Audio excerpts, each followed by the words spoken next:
Hello everyone, welcome to CGV mentors. कैसे हैं आप सभी लोग? Good afternoon.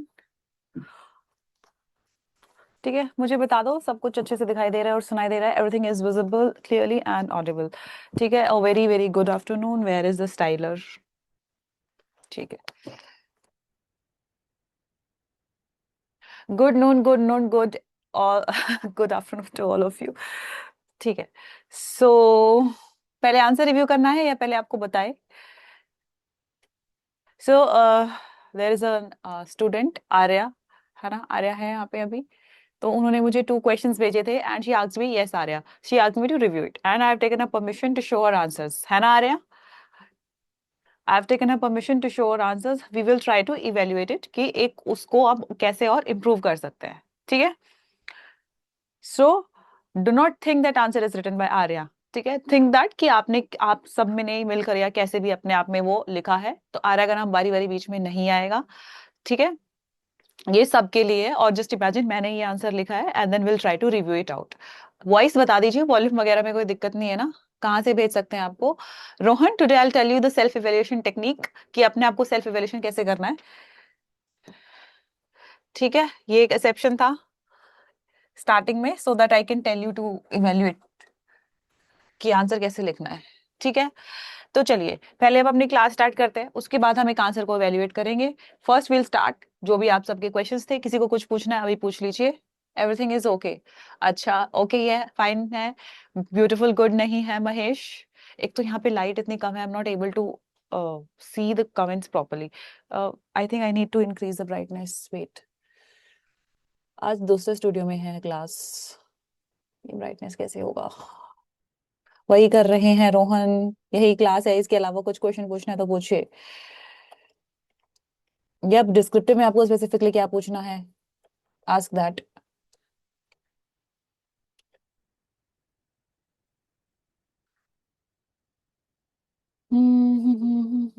Where is brightness?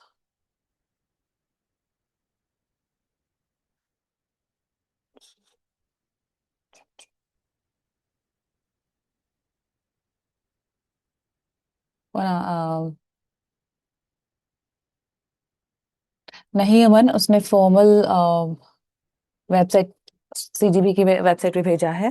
ठीक है, मेरा कोई ऐसा कोई मेल नहीं है। चलिए, I will start with writing it out. कैसे क्या करना है देखो। टुडे फर्स्ट में स्पेलिंग गलत हो गई है।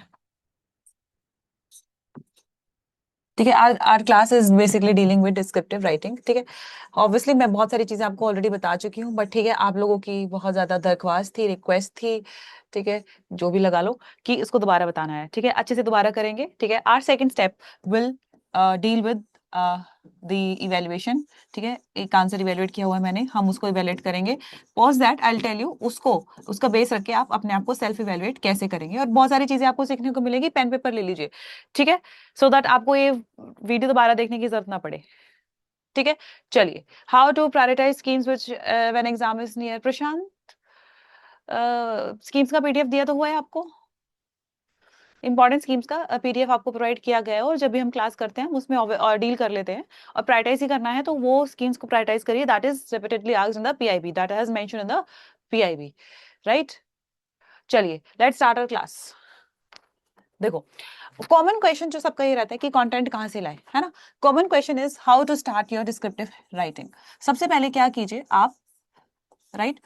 The first step is to watch my video. I think वो सबने देख लिया है। If someone has not the watch my video, first step is to watch my video. Now let's say you have watched your the video, right? The second step, ठीक है, after you watch that video, the second step is to read the content, right? अब ऐसा नहीं है कि आप एक दिन में बहुत सारी चीजें रीड कर लोगे। You will keep reading four five questions, then you will keep reading 7 8 topics and then you will start writing. No, at most you should read 2 topics. Now ma'am, which topic shall be read? There is a video, the latest video on YouTube, right? There's a video, latest video on YouTube that talks about more than 20 themes that are relevant with NABARD, right? इसका PDF मैं provide कर दूंगी आपको। आई think I have not share the PDF yet. ठीक है, it has 3 parts. One is the agriculture part that relates to the dynamic. One deals with economic related issues, right? And the third part deals with agriculture static issues. And I forgot to add one part, वो मैं update कर दूंगी PDF में, that is government schemes. Which government schemes can be asked directly, right? So first of all, आप ये PDF आपको provide कर दिया जाएगा, तब तक के you can watch on the YouTube session पे I have dealt with it, right? यहाँ से take one topic, ठीक है? These are the topics which you have to prepare. अब समझ में आया कि क्या prepare करना है? So this answers what? This answers what you have to prepare, right? How you have to prepare? You can watch my video. This answers what you have to prepare, right? Now, let's say, कोई एक topic बताओ please. कोई एक topic बता दीजिए या मैं खुद ही ले लेती हूँ. लेट्स से मैं लेती हूँ पोस्ट हार्वेस्ट इंफ्रास्ट्रक्चर्स टेक, ठीक है. एग्रीकल्चर टेक्नोलॉजी ले लेते हैं. Agriculture technology in agriculture, right? Suppose this is a topic which you have to prepare. अब आप क्या करोगे? What shall be your first step? See, if this has been provided in your NABARD descriptive crash course या जो भी आपने courses लिया हुआ है तो ठीक है. But sometimes you have to do your all hard work on your own. Do not be dependent, right? There can be certain topics which you might look clumsy. There may be बहुत ज़्यादा content दिया हुआ है. Then you should depend on yourself specifically in descriptive, not in objective, right? Specifically in descriptive. हाँ जी. RBI में थोड़ा tough आता है. They ask you very dynamic, but this time NABARD has also asked dynamic about, for example, they have asked about some that how World Bank and IMF is helping in the international trade, something like that. You can consider that. ठीक है. चलिए. So the topic was, दो बच्चों ने बताया है, that is agriculture technology. Suppose this is the topic and suppose आप उसका एक self preparation कर रहे हैं. Google कीजिए, right? सबसे पहले क्या करो? Google करो, ठीक है. एंड देन सी कि व्हाट इज मोस्ट रेलेवेंट. हो सकता है 4-5 UPSC websites have must given the good answer of it, but you do not have to. एक बात ध्यान रखना हमेशा, मैं भले ही बोल रही हूँ आपको that you have to read the content. If let's say you do not have a particular book, let's say this topic is not covered yet in the descriptive pattern of descriptive this thing notes, ठीक है. let's say I'm assuming that it's not mentioned अभी NABARD वाले crash course में, ठीक है. So अगर ये बात याद रखना, if I'm asking you to check your points in UPSC, that does not mean आपको UPSC लेवल का आंसर लिखना है. That does not mean यही का यही आंसर आपको चिपका के आना है. Why I'm asking you? So that अगर आप let's say 2 वेबसाइट से कोई चीज पढ़ते हो, you get an idea that what is the topic about, right? You get an idea that what is the topic about, how shall be the arrangement of the answer, right? What shall your intro, how should be the conclusion, right? And what are the things that is let's say ask. Suppose अब question ये तो नहीं आएगा technology in agriculture. Let's say question आता है that what are the various technologies that can be adopted in the agriculture, right? Or let's say plus what are the issues in adaptation, what are the issues in adaptation of technologies in agriculture. That's it, right? Suppose this is a question. पढ़ लिया होगा, पूरा लिखने की जरूरत नहीं है, सुन लिया होगा, ठीक है. Are you with me guys? Say yes. ठीक है. ओके. सो तो लेट्स से आपने 2 वेबसाइट से पढ़ लिया, मैं ऐसे करती थी, 2 वेबसाइट से पढ़ लिया. नाउ मेरे को एक कंटेक्स्ट मिल जाता है कि अच्छा ये टॉपिक है. एक बात हमेशा याद रखना, whenever you are starting descriptive writing, no one knows anything. ठीक है. ये मत सोचना मेरे कॉम्पिटिटर को ये आता है या इसको ऑलरेडी आता है. Descriptive writing needs hard work. Always remember कि आपको कुछ नहीं आता है, बट यू हैव टू. मुझे भी when I started it off, I was not having any kind of content in my mind. I developed it. So you have to develop it. Never think that I will be knowing a lot of things, then only I'll be able to read the answer. No. Sorry, write the answer. You have to first develop the content in your mind, then you will be able to write a good answer, right? तो मान लो मैंने एक पढ़ लिया, अभी हम चलो इसको करके देखते हैं, ठीक है. अब इतने अच्छे से क्लास हो ही रही है तो चलो कुछ ज्यादा ही अच्छे से कर लेते हैं. Agriculture technology and it is equally relevant for NABARD, ठीक है. whatever we are doing, बस टॉपिक्स आपके कंटेक्स्ट आपका जो है वो चेंज हो जाता है, otherwise the approach for the descriptive remains the same. 23,500 results came. चलिए, वाजीरामन का मुझे पसंद नहीं आता है तो मैं वाजीराम का कभी नहीं खोलती हूँ. दृष्टि का काफी अच्छा होता है तो लेट्स से दृष्टि का खोल लेते हैं, ठीक है. तो सपोज मैंने ये पढ़ लिया, चलो मुझे ये सब कुछ नहीं पढ़ना. Is it visible? ये थोड़ा सा आई थिंक ये शायद विजिबल होना चाहिए।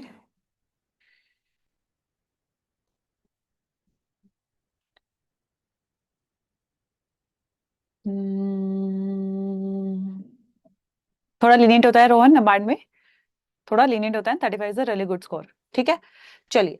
सो first of all, they have told that how, see हमें सिर्फ एक इसका ओवरव्यू लेंगे कि चलो सपोज मैंने ये चीज खोल ली तो ये क्या बोल रहा है।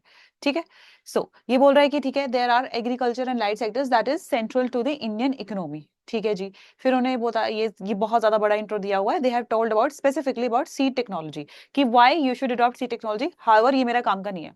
ठीक है, मुझे नबार्ड में नहीं पूछा जाएगा सी टेक्नोलॉजी का, तो मैं ये ऐसा नहीं है ना, फिर मैं एग्जाम में सी टेक्नोलॉजी लिखाऊंगी और I will practice this. You have to filter it out in your mind कि okay, I am not talking about specifically seed technology, the question is about agriculture technology, so this is not relevant, this is not relevant, however you can just look at it what is written, right? अच्छा, ये तो अब देखो ये मेरे लिए relevant ही नहीं है, तो मैं उसको तुरंत बंद कर दूंगी क्योंकि they are talking about sea technologies. ठीक है, अब मैं इसको बंद कर रही हूँ। Will try to go to another website. अब मैं I am just telling you how practically आप कैसे करोगे इस चीज को। ठीक है, चलो ये पढ़ लेते हैं। इंक्लूसिव आईएएस का कोई आर्टिकल है। Technology is a powerful tool in transforming Indian agriculture. ठीक है, अब देखो ये एक अच्छा आंसर मुझे लग रहा है। So they have told about okay, agriculture is the backbone of India, however we have certain challenges, right? And that is these are certain challenges and for which we need the technology, right?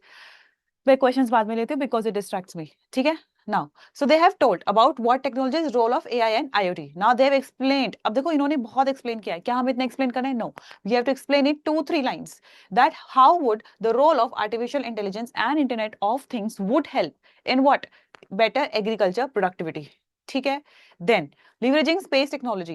Now they have told that how you can leverage the space technologies under which there are certain projects. For example, you know that PM फसल बीमा योजना में, right, जो भी trekking होती है कि कितनी क्रॉप्स आपकी बर्बाद हुई है, दैट यूजेस, ठीक है, that uses various satellite systems. ठीक है, कृषि डिसीजन सपोर्ट सिस्टम, फिर ड्रोन्स जिसमें आपकी स्कीम्स आ गई ये सारी। ठीक है, आईसीटी, इनएम। अब देखो यहां से मैंने 3-4 चीजें पढ़ ली, बट स्टिल स्टिल यहाँ पे एक चीज मिसिंग है, क्या? कि why farmers are not able to adopt technologies. अब एक बात आपको हमेशा याद रखनी पड़ेगी, everything will not be there everywhere, you have to use your own mind on the basis of what you have read. ठीक है, जो भी आपने रीड किया है पिछले बहुत सालों में, या 1 साल में या 2 साल में, या जो भी आप स्टैटिक पढ़ रहे हो या पीआईबी पढ़ रहे हो, you have to integrate all your hard work. अब सपोज मैं इस आंसर को कैसे लिखूंगी मैं आपको बताती हूँ। Yes, precision agriculture with a part of it. ठीक है, as a sub heading, yes you have to write sea technology as a sub heading, but इतना इलेबोरेट नहीं। चलिए, suppose I am writing this agriculture technology वाला, तो देखो सबसे पहले आपने इस चीज को रीड कर लिया 3-4 जगह से, राइट? एंड आपने उसके जॉट डाउन कर लिए पॉइंट्स। जैसे फॉर एग्जांपल हमने क्या पढ़ा, we read that there was a good intro, right? We read there was mention of seed. मैं ये बता रही हूँ कि आपको क्या करना है। आपने देख लिया, आपने पेन पेपर लिया और आपने टाइपिंग करी कि ठीक है, सी टेक्नोलॉजीज करके कुछ होता है, then artificial intelligence, right? And क्या था? Internet of things, right? Then internationally sorry ICT, ठीक है, that is communication technologies. Then there was precision farming, it is in the comments box, right? एक मेरे दिमाग में आ रहा है, that is biotechnology, right? Okay, और क्या हो सकता है बताइए आप एग्रीकल्चर टेक्नोलॉजीज में? देखो ड्रोन्स, ठीक है। अब देखो कई बार क्या होता है बच्चे, अब देखो जो पेस्ट सर्वेलेंस है that is part of precision farming, right? तो हम अलग से नहीं लिखेंगे इसको। ऑलवेज ऑलवेज ऑलवेज रिमेंबर, इस पॉइंट से मुझे एक बात याद आ रही है कि नेवर राइट सच sub headings, never never write सब headings until and unless it is not being asked specifically. Let's say they have asked specifically about precision farming, then you have to write subheadings, right? For example, variable rate method, pest surveillance, right? Grid sampling system. These are the methods of precision farming. अगर आपसे precision farming पूछा है, then only mention subheadings. अगर आपसे नहीं पूछा है, then these subheadings shall be in your heading only. Right? समझ आ रहा है? For example, now weather forecasting. Don't you think that weather forecasting, ठीक है, इसका एक अलग से होना चाहिए? That is what? कृषि कृषि डिसीजन सपोर्ट सिस्टम, जिसमें सब कुछ आ जाएगा आपका, डीसीएस। ठीक है, जैसे फॉर एग्जांपल वेदर फोरकास्टिंग, ठीक है, then using of satellites, space technologies, whatever, right. Are you trying, समझ आ रहा है आपको कि कैसे डिराइव करनी है चीजें। अब किसी ने लिखा है nano and biotech, yes, now we can put biotechnology के साथ अलग से नैनो टेक्नोलॉजी, ठीक है, because it is these are two different things. अब किसी ने लिखा है हाँ, ये सेपरेट वाला लिखा होगा ड्रोन्स, हाँ। अब देखो drones shall be in the farm mechanization, ये आपका एक एक हेडिंग है, that is farm mechanization, in which you will write that mechanical, that means the farm has to be mechanized with the help of what latest technologies and implement tools for which drones are part of it. मैं drones नहीं लिख के आऊंगी separately, मैं farm mechanisation में उसको लिख के आऊंगी, ठीक है।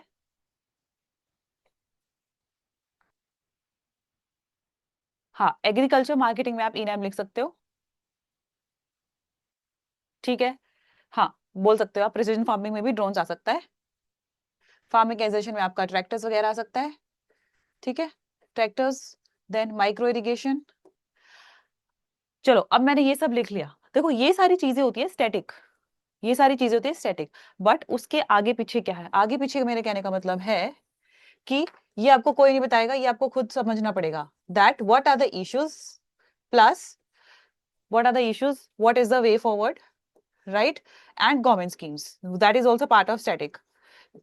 अगर धीरे चलना है तो मुझे बता दो, मुझे ऐसा लग रहा है मैं थोड़ा सा फास्ट चल रही हूँ, बताइए।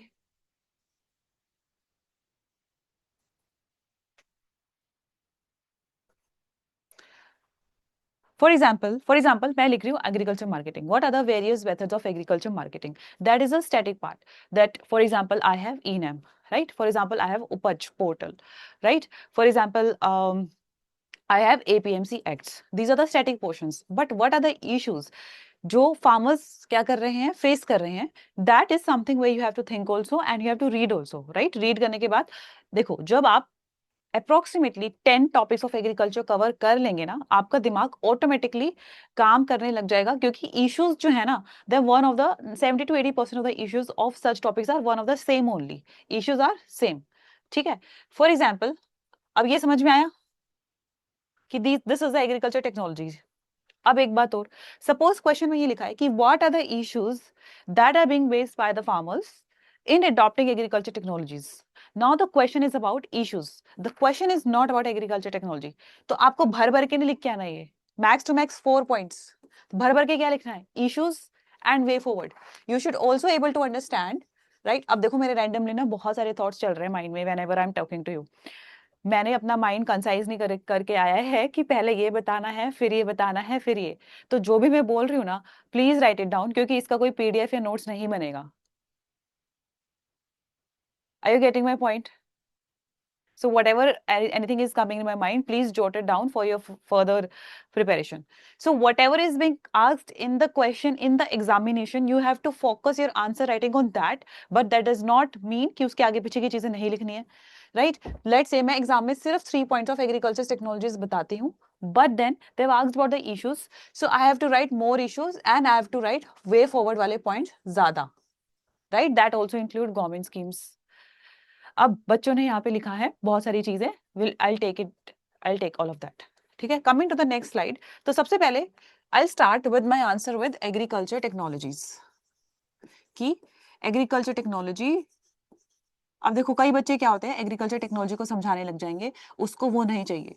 Do not explain such things कि what is agriculture technology, simply write that agriculture technology are the various technologies that has to be adopted by the agriculture, but due to various constraints, Indian farmers are not able to adopt it.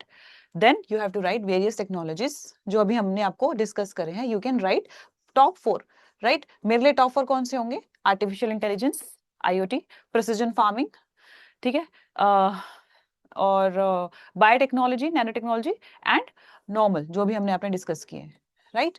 Now I will write that what are the issues in adoption of issues of agriculture technology मत लिखाना, issues in adoption of agriculture technologies, ठीक है। No no no, agriculture technology को explain नहीं करेंगे, जो भी आपसे पूछी है, जब तक के क्वेश्चन में ये नहीं लिखा है define, let's say precision farming defined. Until unless it is not written, please do not explain or give definition of agriculture technology, what is agriculture marketing. You are writing NABARD means or RBI means. No one is expecting you to write a baby kind of definition. You already know it, the examiner already know it, what is agriculture technology. You do not have to write it, right? I repeat. अब देखो कुछ बच्चों ने लिखा है, वो मैं एक बार लिख लेती हूँ. Insufficient infrastructure development. ठीक है, नाइस. इंफ्रास्ट्रक्चर नहीं है, ठीक है. Then awareness, skilled man power. Awareness, skilled man power नहीं है, ये एक साथ आ सकता है. टेक्निकल एक्यूमेन, मतलब वही skilled man power. Lack of capital, ठीक है. और बताइए, user mind before I write. Lack of capital. बहुत स्मूथ चल रहा है आज स्टाइलर यहाँ पे. रेगुलेटरी ओवरसाइट, एज इन, ठीक है.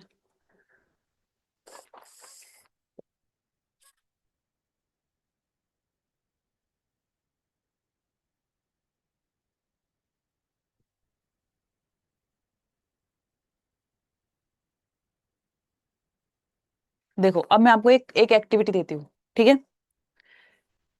ये बहुत अच्छा होता है पॉइंट्स डिराइव करने के लिए.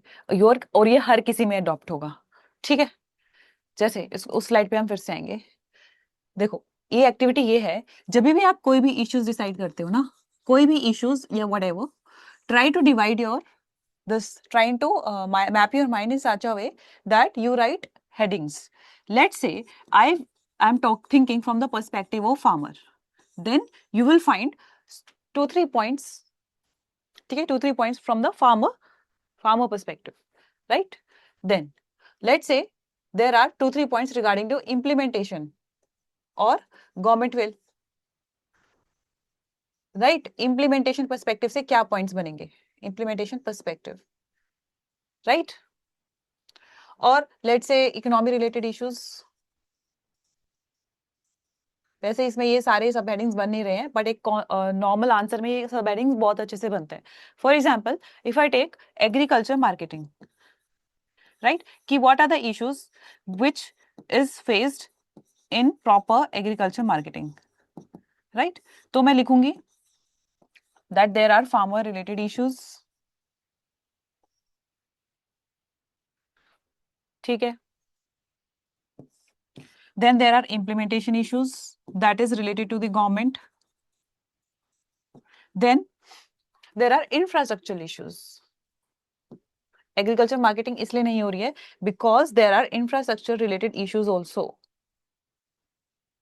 प्रॉपर इंफ्रास्ट्रक्चर नहीं है, प्रॉपर गवर्नमेंट का इम्प्लीमेंटेशन नहीं है. Then there farmers related issues.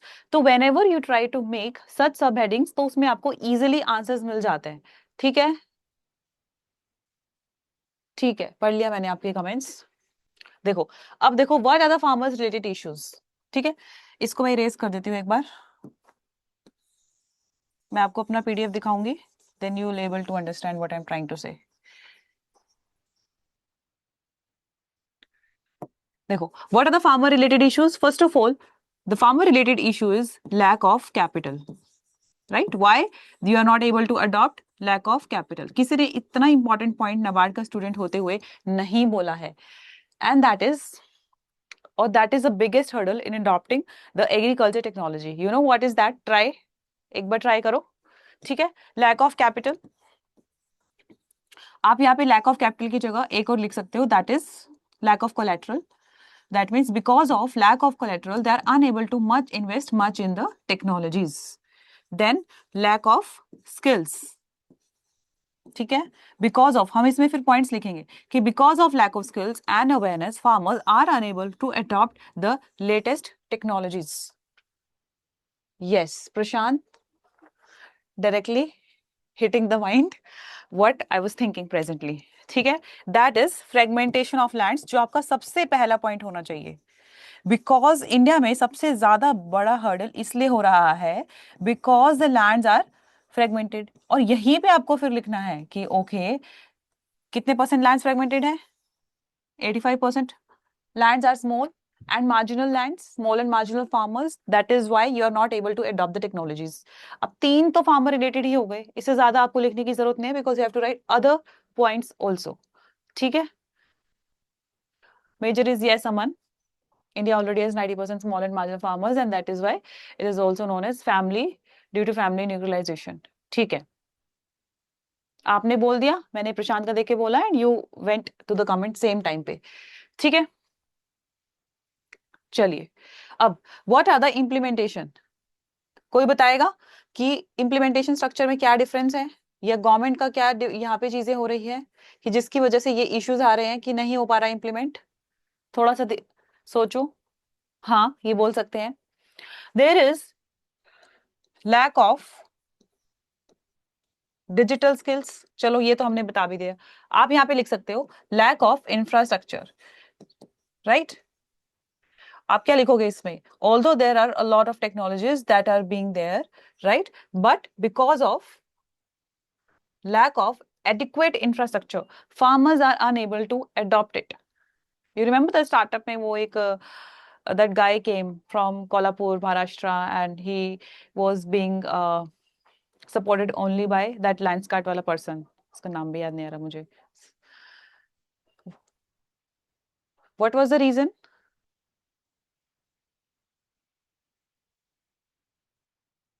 Lack of private investment. ठीक है? इसमें आप क्या लिखोगे? Because Indian farmers are poor to adopt agriculture technologies and invest in adequate capital, private parties invest very less, right? Due to which we can see various implementation hurdles in India. Lack of structured framework, ये एक general point है आ रहा है, आप लिख सकते हो इसको, बिल्कुल लास्ट में रखेंगे बट इसको. ठीक है? अब मान लो 3 पॉइंट से हो गए, 2 पॉइंट से हो गए. इकोनॉमी रिलेटेड क्या लिख सकते हो? You can compare it to the developed countries. ठीक है? और डेवलपिंग कंट्री से भी अगर आप कंपेयर करोगे तो वहां पे एक पॉइंट लिखा होता है that China has approximately 60 to 70% farm mechanization. 50 है शायद. 60 to 70 यूएस का है, एंड इंडिया का बहुत कम है. Why? Because they are economy related challenges. अब ऐसे करके आपके 5-6 पॉइंट्स बन गए, राइट? एपीएमसी, हम एग्रीकल्चर मार्केटिंग की बात नहीं कर रहे हैं. ठीक है? हम एग्रीकल्चर टेक्नोलॉजीज की बात कर रहे हैं. ठीक है?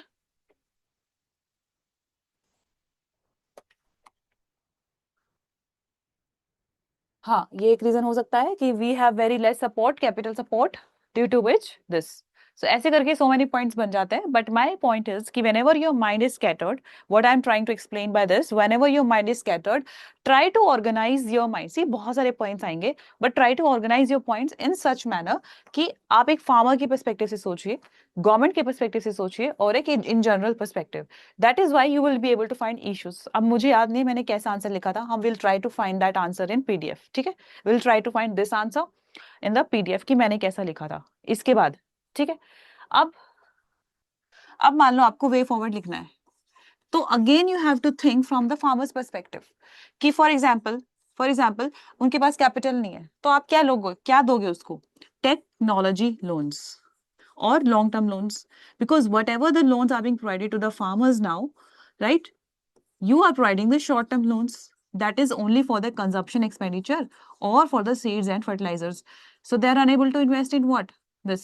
The major issue is that farmers are not taking long term loans. You can validate it by the fact when you will read the credit in which there's a partition also कि how much percentage is short term loans, how much percentage is long term loans. अभी मुझे याद नहीं है, but I'm telling you कैसे सोचना है, right? तो long term loans नहीं मिल रहे, so they are unable to invest, right? Then again, तो हमें क्या देना चाहिए? हमें इशू नहीं बताना यहाँ पे. We have to write the way forward that the farmers shall be provided long term loans. Then हमारा इशू क्या था? They don't have skills. तो वही चीज वे फॉरवर्ड में आएगी. You have to correct the both. अगर आपने इशू समझदारी से निकाल लिए तो आप वे फॉरवर्ड समझदारी से ही, आपको समझदारी की भी जरूरत नहीं है. वहां पे they are not having skills, then here what we will do, we will provide them skills, right? We will provide them skills. बनाने ना इसका स्किल्स एम्पावरमेंट और डिजिटल एम्पावरमेंट ऐसे करके. ठीक है? और क्या था फार्मर्स का? Fragmented lands. अब फ्रेगमेंटेड लैंड्स का उल्टा क्या होगा? consolidation या cluster farming, right? Can we write cluster farming? अब आपको कोई ये बताएगा क्या? नहीं, ये सारे points you have to think on your own. No doubt आप रीड करके ही लिखेंगे कंटेंट, बट अगर आपको एक अच्छा आंसर लिखना है, you have to use your own mind. Cluster farming means let's say where groups of people, और let's say cooperative farming. Cooperative farming लिखोगे तो ज्यादा अच्छा रहेगा, डायरेक्ट हिट होगा नाबार्ड के एआई को. rather than cluster farming, you can write cooperative farming, where groups of people are coming together, right, for what? Farming activities, so that there is easy adoption of technologies. हाँ, लिखा भी हुआ है. I have an internet issue, I will watch it. ठीक है अमन. PSL criteria ठीक है. अब देखो ये हो गया, ठीक है. और अब लेट्स से आपने लिख गया कि यहाँ पे इनको पास एजुकेशन नहीं है, स्किल्स नहीं है, क्या करोगे? एग्री एक्सटेंशन सर्विसेज, केवीकेस का यूज करोगे, so that there is better technologies adoption, right? अब देखो, अगर आपका जो क्या बोलते हैं answer, sorry question is of 10 mark, ठीक है, देयर कैन बी 10 मार्कर और देयर कैन बी 15 मार्कर. अगर आपका क्वेश्चन 15 मार्कर है, देखो आप ये it entirely depends on you whether you are writing the government schemes separately और you are inculcating it in the way forward. Suppose I'm writing the government schemes separately under a heading ki what are the various government efforts, but what are the various government efforts 1 2 3 4 schemes, or I can write in way forward also, right? For example, अगर मैं यहाँ पे ये लिखूं कि long term loans shall be provided, I can write it to the that for the PSL land, right? PSL जो भी आपका ये होता है कि भाई गवर्नमेंट ने ये किया है, पहले लाइन में आप ये लिखोगे, दूसरी लाइन में PSL लिखोगे. Am I speaking too much in Hindi, or is it okay? Right? Suppose if I write that there is a skills, that I have to improve the skills awareness of the farmers, you know, then you can write it that, for example, there is Namo Drone Didi scheme under which women self-help groups are provided adequate skills, right? They're providing loans also, so that they can operate what technology like drones in the farms. I've inculcate the scheme where in this point itself. Now what happens by this? You are validating your answer, you are validating your point in the way forward that government is already doing certain things, you are validating your point. But अगर देखो बहुत सारी चीजें, but अगर वैसे question आएगा नहीं ऐसा, separately they ask you in the question what are the various government efforts, आपको फिर अलग से लिखना पड़ेगा. If they don't ask you and you feel there is less time, I have written a lot, I'm in the word limit, then validate your answer by providing the government schemes within the way forward itself. ठीक है, भर भर के लिखो, एक एक नहीं लिखनी, 2-3 स्कीम्स तो लिखो हर पॉइंट में, because this is a trick. Ashok sir ने मुझे ये बताया था कि भर भर के गवर्नमेंट स्कीम्स लिख के आना. नबार्ड लव्स गवर्नमेंट स्कीम्स, ठीक है, बीट ऐसे, ऐसे में भी मेरे को लगता था सर ऐसे में क्यों लिखती हैं, सर ने बोला जो मैं कह रहा हूँ लिखो, सो ऐसे में भी, ठीक है. तो केवीकेज वाला ये हो गया. अब जैसे मान लो मैंने एग्रीकल्चर एक्सटेंशन लिखा, then what will you write that government has what, Krishi Vigyan केंद्रास, right, government has कृषि विज्ञान केंद्रास, और क्या लिखा हुआ है, ठीक है. देन और क्या है दिस में एग्रीकल्चर एक्सटेंशन सर्विस में बहुत सारी चीजें हैं. For example call centres, Kisan call centres है, then we have PM Kisan, Kisan Mitra, है ना. All of that we can write in this. In this what you can write, cluster farming, self help groups लिख सकते हो, राइट, पैक्स लिख सकते हो, farmer producer organisations लिख सकते हो, है ना, ऑर्गेनिक क्लस्टर्स लिख सकते हो, means formation of farmer producer organisations, right. Schemes के ऑब्जेक्टिव भी नहीं नहीं नहीं, ऑब्जेक्टिव्स नहीं लिखना है ना. You just have to mention it in one line. For example मैं यहाँ पे लिखती हूँ कि क्लस्टर फार्मिंग में let's say that way forward में लिखती हूँ कि since the lands are fragmented, बता रही हूँ मैं आपको, since the lands are fragmented the farmers shall B push more towards the group farming or the cooperative farmings. For example, the government has already the government has a scheme of formation of farmer producer organizations where farmers are grouped together so as to take the benefits of what, cluster farming. ऐसे सिर्फ 1 line में। हमें ये सब नहीं लिखना कि 10,000 farmer producer organisations का टारगेट है गवर्नमेंट का, in which there will be a clusters, one farmer producer organisation will have these many members, they will have this much of this thing loans at this percentage of subsidy. No, only the objective in 1 line, जो major objective है। समझ आया? Detail में नहीं लिखना है until and unless a specific scheme question is not being asked. Suppose a specific question of scheme is asked, that what do you understand by farmer producer organizations? What is a scheme that has government made for it? Then you have to write each and everything. But while jotting down such points, you don't have to write. Sorry for that sigh. ठीक है, बहुत देर से बोल रही हूँ ना। अब आप कुछ बोलिए। अच्छा लग रहा है सेशन? Let's go. अच्छा लग रहा है सेशन? ठीक है, अब देखो, मैंने ना ये कहीं ना कहीं आंसर लिखा हुआ है, मैं आपको वो वाली पीडीएफ खोलूंगी और वो आंसर आपको दिखाने की कोशिश करूंगी, क्योंकि मुझे भी अब याद नहीं है मैंने क्या लिखा। वैसे मुझे याद है मैंने लिखा हुआ है बायोटेक एंड जीएमएन, ये वो ऐसे वैसे बहुत कुछ लिखा हुआ है। मैम अब रेगुलर सेशंस होंगे, नाबार्ड के रेगुलर सेशंस होंगे, we will be starting off with schemes. ठीक है, थोड़ा आरबीआई के चक्कर में चीजें वो हो रहा है ना, अभी फेस टू के उसमें चीजें चल रही हैं। और क्या बताना है? Try to validate your point by the government schemes. जब तक के क्वेश्चन में अलग से गवर्नमेंट एफर्ट्स नहीं पूछे हैं, आप यहाँ पे डाल दीजिए। देन क्या आएगा? आपका कंक्लूजन आएगा। Always try to inculcate any kind of fact in your conclusion और इन योर इंट्रो। और अगर आपको फैक्ट नहीं पता है तो टेंशन नहीं लेनी है, भर भर के गवर्नमेंट स्कीम्स लिख देना, या फिर आप सीधा ये लिख देना कि okay, agriculture technology has become a part of today that shall be implemented. ठीक है, no doubt government have taken various efforts but more efforts shall be taken. Simple, clear, easy language. ठीक है, चलिए, before I show you this answer, अब देखो आपको क्या करना है। आपने सबसे पहले ऐसा उस चीज को पढ़ा, 2-3 जगह से पढ़ा, आपके कंटेंट्स, आपने इस चीज को पढ़ लिया, आपने माइंड मैपिंग कर ली। बट ये तो वो हुआ ना जो मैम ने बताया, आप कैसे लिखोगे इसको? ठीक है, आप कैसे लिखोगे इसको?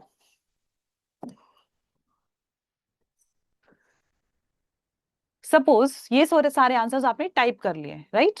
Only the headings, not the internal things. You wrote, क्या लिखा हमने? हाँ, you wrote the technologies, you wrote the issues, you wrote the way forward, and आपने कहीं से इंट्रो और कंक्लूजन भी चिपका लिया है। अब आपको ये कोशिश नहीं करनी है कि एग्जैक्टली वो इंट्रो कंक्लूजन आप लिखोगे। You do not have to, never try to copy whatever is being written। Exam में कभी काम नहीं आएगा। You have to write in your own language, right? Now ये मैंने सिर्फ पॉइंट्स लिखे थे, मैंने इंटरनल पॉइंट्स नहीं लिखे हैं। ठीक है, now open the Google talk. ठीक है, सब लोग लैपटॉप पे भी कर रहे होंगे, एंड आई होप आपने कीबोर्ड ले रखा होगा, ज्यादा महंगा नहीं आता है। लैपटॉप के कीबोर्ड पे मत करना, मत करना, मत करना। आई थिंक इतना तो आपको पता होगा, you have to buy a keyboard, 300 300 400 का आता है। Buy that. ठीक है, buy that, it is important.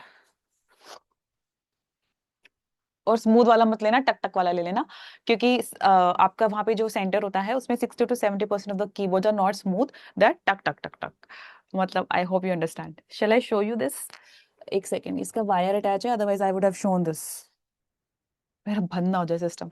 C, this is टक टक वाला कीबोर्ड। ठीक है, चलिए। हाँ हाँ लेंगे। क्या नाम है? एक तो बहुत आज वो हो रहा है, पन मोनी। हम लेंगे सेशंस एग्रीकल्चर एनिमल हस्बेंड्री के सेपरेटली, जो बचे हुए हैं। ठीक है, जो हो गए वो नहीं, जो बचे हुए हैं। चलो, अब मान लो मैंने कीबोर्ड ले लिया, नाउ आई हैव स्टार्टेड। अब देखो, आप अपने साथ अपने शुरू शुरू में, whenever you are beginner in descriptive writing, do not think that मुझे सब कुछ आता होगा। You are not pro, you can see these points whatever you have written, क्योंकि एग्जाम में भी आप माइंड मैप बनाओगे ना, या कुछ लिखोगे कहीं पे तो कुछ लिखोगे, राइट? तो ऐसा मत सोचना कि मुझे तो बिना देखे लिखना है, ऐसा कैसे हो सकता है, मुझे नहीं आता। No, see these points, see these points, right, and start writing. No matter how bad you are at it, start writing it while seeing these points. तो मुझे जिस पेज पे लिखना होता था, मैं उसी पेज पे ही लिख के I used to write it. Now, if you're a complete beginner, let's say, do not, right, do not start timer at least for first 5 days or 10 questions. Do not start timer for 10 questions. 30 minute लग रहे हैं, 40 minute लग रहे हैं, 50 minute लग रहे हैं, it's okay. Try to complete your answer in 40-50 minutes, however it is. I also used to write in 50 minutes. My first answer was in 50 minutes. That if, देखो, मुझे नहीं पता आपको ये टेक्निक पता है नहीं, ये लाइफ का भी टेक्निक है. अगर आप दो चीज को एक साथ लेके चलोगे, तो what will happen, you will not be able to balance it out, right? Suppose you are trying to writing a good answer and you're still struggling with the content, you're still struggling with the typing errors, you're still struggling with writing and concising your thoughts, and in that you're struggling with the timing thing, then you will not be able to write a good answer, right? तो हमारा first approach क्या होगा? Write a good answer. First 10 questions में try to write a answer which is effectively आपका graph जो है वो increase होना चाहिए. अगर वो पहले ऐसे जा रहा है, इट शुड बी इंक्रीजिंग. ठीक है.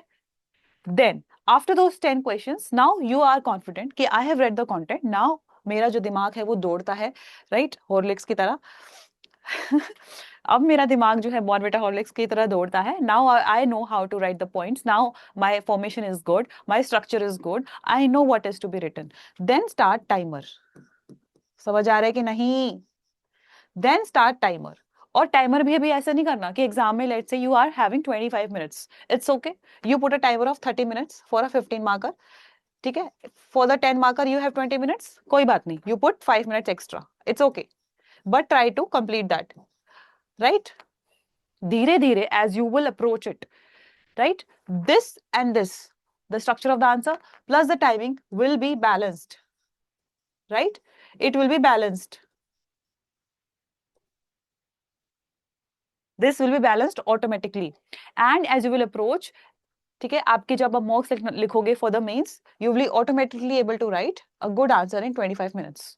समझ में आया? So one thing shall be there in one hand. You should not mix two things. It should not go hand in hand अभी के लिए. It should one thing at one time. ठीक है. ये पॉइंट बहुत इंपॉर्टेंट है जो मैं भी आपको बता रही हूँ.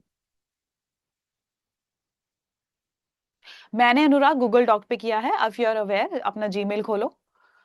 शैल आई शो यू? देखो, ये आपका जीमेल होता है. ठीक है. ये अभी वेबसाइट वो खुली हुई है. किसका? सीजीबी की. ठीक है. ये आपका जीमेल खुला हुआ है. अपना जीमेल खोलो. ये आपके कितने हैं? 9 पॉइंट्स होते हैं. इसको आप खोलो, राइट. Open Google dock. यहाँ पे आपको दिख जाएगा. These are the docs. ठीक है. इस गूगल डॉक्स में एक चीज आई और है कि वो आपका इंग्लिश साथ के साथ करेक्ट करता है, राइट? उस वक्त जैसे आपने कोई ग्रामर मिस्टेक करी और you do a spell mistake, do not try to correct it on the spot, because exam में no one is going to correct it. Whenever you are self evaluating your answer, then correct it and try not to repeat that mistake. अगर तभी की तभी correct करने लग जाओगे, exam में कोई ग्रामरली तो चलेगी नहीं. और इफ यू हैव ग्रामरली, मैं क्या करती थी, ग्रामरली को वो कर देती थी, ऑफ कर देती थी, तो वो शो नहीं करता था ना. वहां से एक ब्लैंक डॉक्यूमेंट निकालो. ठीक है. नाउ ये मैं यहाँ प्रैक्टिस करती थी और ये ऑटो सेव भी हो जाता है. You can give the title, right, you can give the title of it. 3 hours to query. Rohan, 3 hours is too much for query. If you are an RBI aspirant, I believe that you are pro in it. If not pro, at least you are an average, right? I believe QRE को अगर आप everyday दे रहे हैं, it is a qualifying section. You have to do only 10 questions for QR and for E 20 questions. अभी रोहन, अभी start करो descriptive. अच्छा, बाकी एग्जाम्स के लिए फिर ठीक है. फिर ठीक है, नबार्ड के लिए होता तो मैं आपको बोल देती, इतना टाइम देने की जरूरत नहीं है. ठीक है. चलिए, अब मान लो आपने वो आंसर लिख लिया. ठीक है. अब देखो, what are the points that shall be there in your mind. Switch off the Grammarly. ठीक है. Do not focus on timing, focus on writing the answer, right? After that you are able to write 10 questions, then you can start writing with timer by the keyboard. ठीक है. अब क्या करना है आपको? Self evaluate करना है. अब वो सेल्फ इवेल्युएशन कैसे होगी? मैं अपना पीडीएफ खोलूंगी और आपको समझ में आ जाएगा. ठीक है. नाउ ये तो वो आपने एक आंसर लिख ली, राइट, और मैं आपको भी सेल्फ इवेल्युएशन बताऊंगी. So in that process what will happen, you, अब देखो कई बार क्या होता है, मुझे ऐसा लगता था ओहो, जैसे मान लो in this I forgot to write the small and fragmented lines and this was the most important point. तो मैं अपने आप को बोलती थी okay, this was the most important point that I missed, तो I would add whatever I have written, I would add in my notes, right? Let's say I have not written any one particular data in my notes or I forgot government schemes. I will write those government schemes. ये नहीं लिखना कि okay, write government schemes also Sonika, write government schemes also Prashant. No, write those government schemes 1, 2, 3, 4 and add that in notes. Now whatever you have written, right? That is why I was not giving you my PDF. Why? Because whenever you're reading another PDFs, you will not be able to write a good answer. Now this PDF में आपने एक answer लिखा, let's say 2 answers लिखे, 20 answers in 10 days, not continuously, however, right? So what will happen? This will be your last moment of revision. अब क्या आपको अंदर के कंटेंट को भी रिवाइज करना होता है लास्ट मोमेंट पे? नहीं, सिर्फ हेडिंग्स करके चले जाओगे क्योंकि वो आपने ही लिखा है। लेकिन अगर आप किसी और का कंटेंट पढ़ोगे आपको समझेगा ही नहीं अंदर क्या है। Then when you will revise it, you will revise the content what is being written inside also. But if you have made something of your own content, you will just revise the heading in the last moment of that entire PDF. What is that PDF? That you are practicing these answers. That will become your revision PDF. समझ आ रहा है कि नहीं? That practice PDF is automatically your revision PDF. ये last moment पे अब आपको काम आएगा। तो first of all read the content, right, brainstorm your ideas, और वहां से कुछ ideas low, jot them down, right? Then try to write an answer with no time limits. After few days, with time limits. Then correct it, add to it, that what more can I do? ठीक है, self evaluation करो। उससे पहले you can use ChatGPT also. ChatGPT को बोलो कि you are an AI but from the NABARD perspective what can be improved. अब ChatGPT क्या होता है, अपनी लैंग्वेज में देता है, वो लैंग्वेज कभी फॉलो मत करना। It is a very difficult language. ChatGPT gives a very difficult language to it which I never understand. Just see कि क्या कुछ ऐसा गुड पॉइंट चैट जीपीटी ने दिया है, और ChatGPT will basically help you in the organisation of your content, right? Ki how this content can be more organized. It will also tell you if any grammatical errors are there, of your organization of your, let's say, answer is weak. Sometimes what happens na, your language is also weak. One is grammatical mistake, वो अलग है, but sometimes your language is too kiddish, that you also have to improve, ठीक है? And your organization. But language, जो ChatGPT that gives you high professional, then also ask ChatGPT, okay, I have to write my answer in layman language. What more can you add to this answer? ठीक है? Whole chapter before नहीं, whole मतलब समझ नहीं आया मुझे। आर्या, देखो आर्या, आपने जो अलग से हैंडराइटिंग नोट्स भी बना सकते हैं, और is it wrong idea? Handwriting notes मत बनाओ प्रशांत। अल्टीमेटली देखो, ultimately you have to write type in the main examination, correct? The more you will put effort in the more means typing ना, it will help you there. अगर आपको hand written notes बनाने हैं तो mind maps brainstorm करो, कि जैसे मेरा कोई क्वेश्चन आएगा एग्जाम में, मैं माइंड मैप बनाऊंगी within 1 minute, 1 to 2 minutes, ऐसे बना लो mind maps. But please please please ये नोट्स हैंड रिटन में मत बनाओ। It will just see some, it will may help you, but ultimately आपको आपका जो माइंड का प्रोसेसिंग होता है, see I understand, whenever we are writing with notes, we have a habit, right? 20-25 years we have made our notes by pen and paper, and our mind works very fast when we are writing it with pen and paper. And when we are writing on keyboard, neither our mind will work initially, and we'll do a lot of spelling mistakes, right? If even the simple spellings mistakes you can do, because in typing it happens, you're very slow, but you have to get yourself accustomed in such an arena that your mind works fast while typing. Am I correct? क्योंकि pen paper से हमारा mind बहुत ज्यादा fast करता है, but when we are typing it doesn't work. For example, when I used to write poems, I used to write on keyboard. Now I can't write with pen and paper. Writings, I mean poems. When I used to write poems, तो I used to got habitual by on keyboard कि अब मैं pen paper से नहीं लिख सकती हूँ, क्योंकि मेरा thought process तभी चलता है when I'm on keyboard while writing poems and stories, not this पढ़ाई वाला content. पढ़ाई वाला content is handwritten only. अभी नोट्स बनाना टाइम कंज्यूमिंग भी लगता है और अल्टीमेटली टाइप ही करना है। हाँ Prashant, that is what I am saying, ठीक है?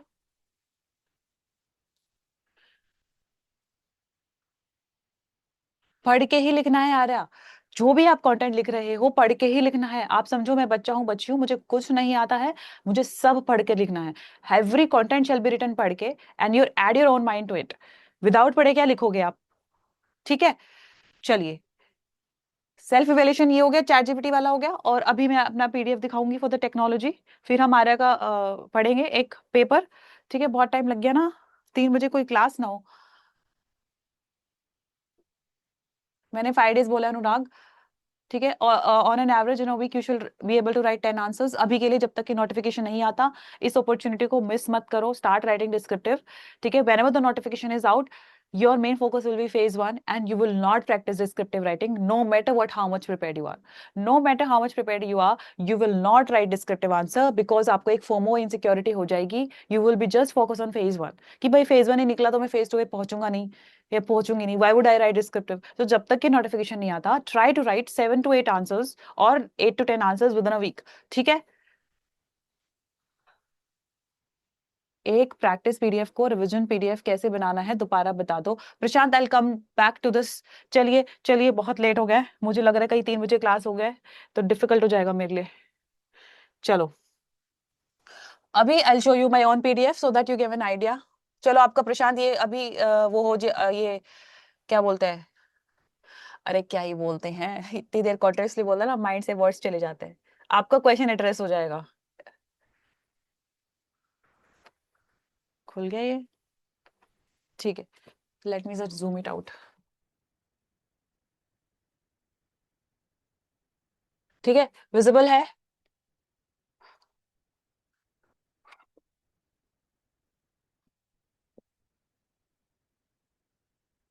मुझे ना 15 मिनट और लगेंगे। एक बार मैं टीम से जाके पूछाती हूँ कि 3 बजे किसी का सेशन है, स्टूडियो खाली है या नहीं, ठीक है। Give me 2 minutes.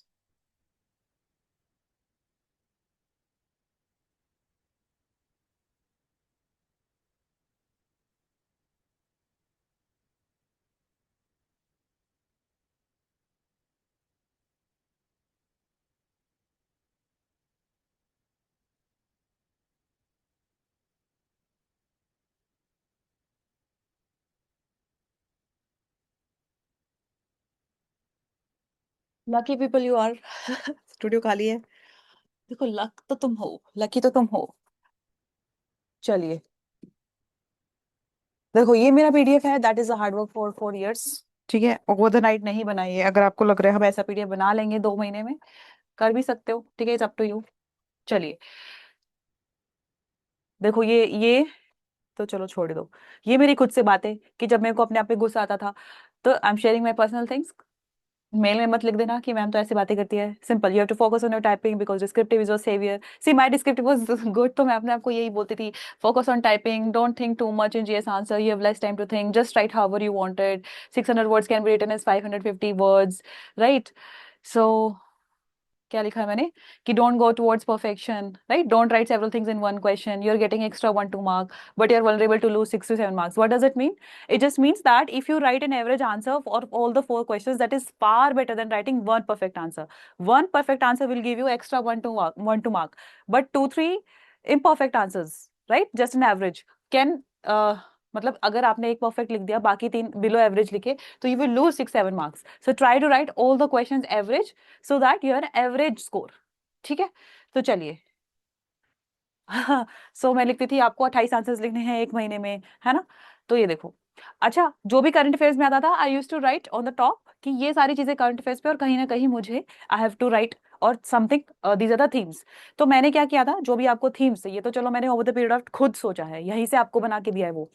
तो आपको क्या करना है, जो आपको थीम्स दी गई है, राइट ऑफ दैट, और फिर उसको ग्रीन कलर से हाईलाइट कर लिए, okay I have completed this answer, right, these are the topics which I have to write in over the period of time and I have completed this answer, highlighted with green, ठीक है। अब देखिए मैं ढूंढ रही हूँ technology वाला, ये रहा, ठीक है। सो मुझे सर्च करना पड़ेगा, नहीं तो कुछ मिलेगा नहीं यहाँ पे। बहुत बढ़िया ये पीडीएफ, एग्रीकल्चर टेक्नोलॉजी,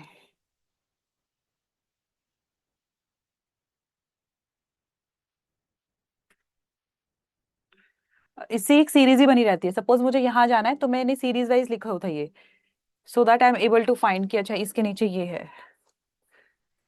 एक सेकंड, वो ढूंढने में टाइम बहुत लगेगा, इसमें Ctrl+F भी काम नहीं कर रहा है, और इज इट वर्किंग?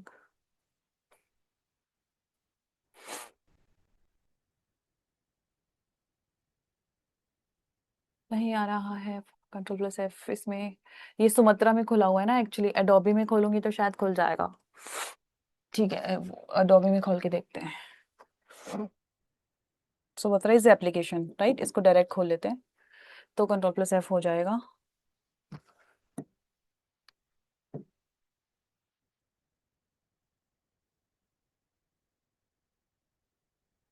हम्म, क्या हो रहा है ये,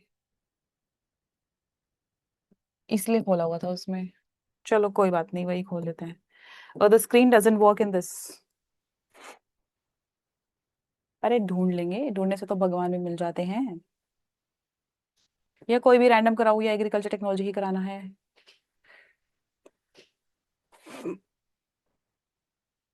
आई थिंक ये क्या है, देखो ये थोड़ा थोड़ा एग्रीकल्चर टेक्नोलॉजी जैसा ही है, फिर भी एक बार इसको देख लेते हैं। ठीक है, हाउ आई टेल यू।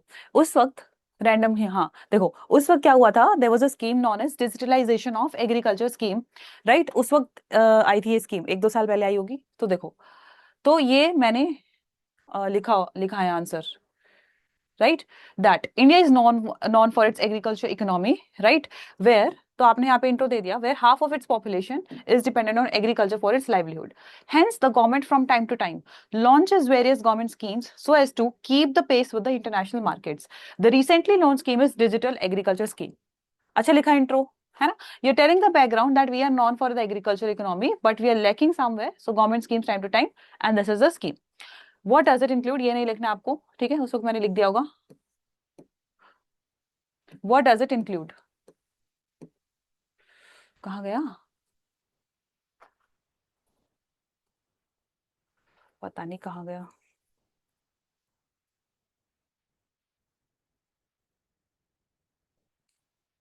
हाँ, तो देखो, it is an effort to digitalise the agriculture system in the country so as to streamline processes and improve accessibility affordability of farmers to various government services. ठीक है, अब देखिए, उस वक्त ये स्कीम थी ऑलरेडी और ये उसके वो थे पार्ट्स। ठीक है, ये तो स्टैटिक है, ये पूरा स्टैटिक है, ऐसा नहीं है कि आपको ये कुछ सोचना है, ये किसने पढ़ा है तो ही लिख पाओगे। That what is agriculture stack, ठीक है, it comprises various digital agriculture stacks that sets a holistic approach in infusing technologies in agriculture. ये मेरा typo error है। Then farmer IDs, this targets to make the digital farmer identities with names and biometric authentication, land records, etc. This will, अब देखो, मान लो ये static है but ये आपको खुद ऐड करना पड़ेगा खुद से। This will help it better data to target beneficiaries while eliminating leakages and corruption. That means ghost beneficiaries now. In subsidies में भी बहुत सारे ghost beneficiaries होते हैं। Then land records. Similarly, all lands will be digitalized and will be transferred to one database. बिल्कुल simple language में। This will help farmers to have their title rights and avoid disputes. Thus, we can use these lands as collateral. तो दो बातें हुई। First of all, you can use these lands for collateral for the loans, and secondly, it will avoid what? Land disputes.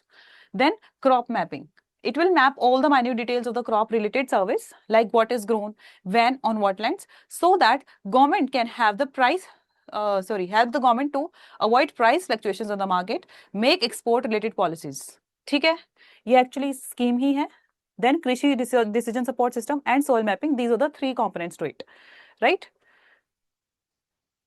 चलिए, मैं एक अच्छा answer, अच्छा भी नहीं, मैं एक होलिस्टिक आंसर देख रही हूँ जो आपके लिए उस वक्त इजी हो देखने के लिए।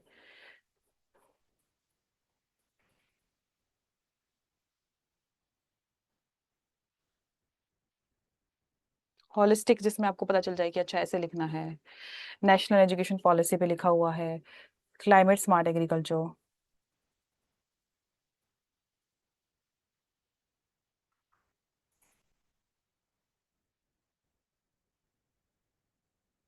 लैंड रिफॉर्म से भी क्वेश्चन आया हुआ था।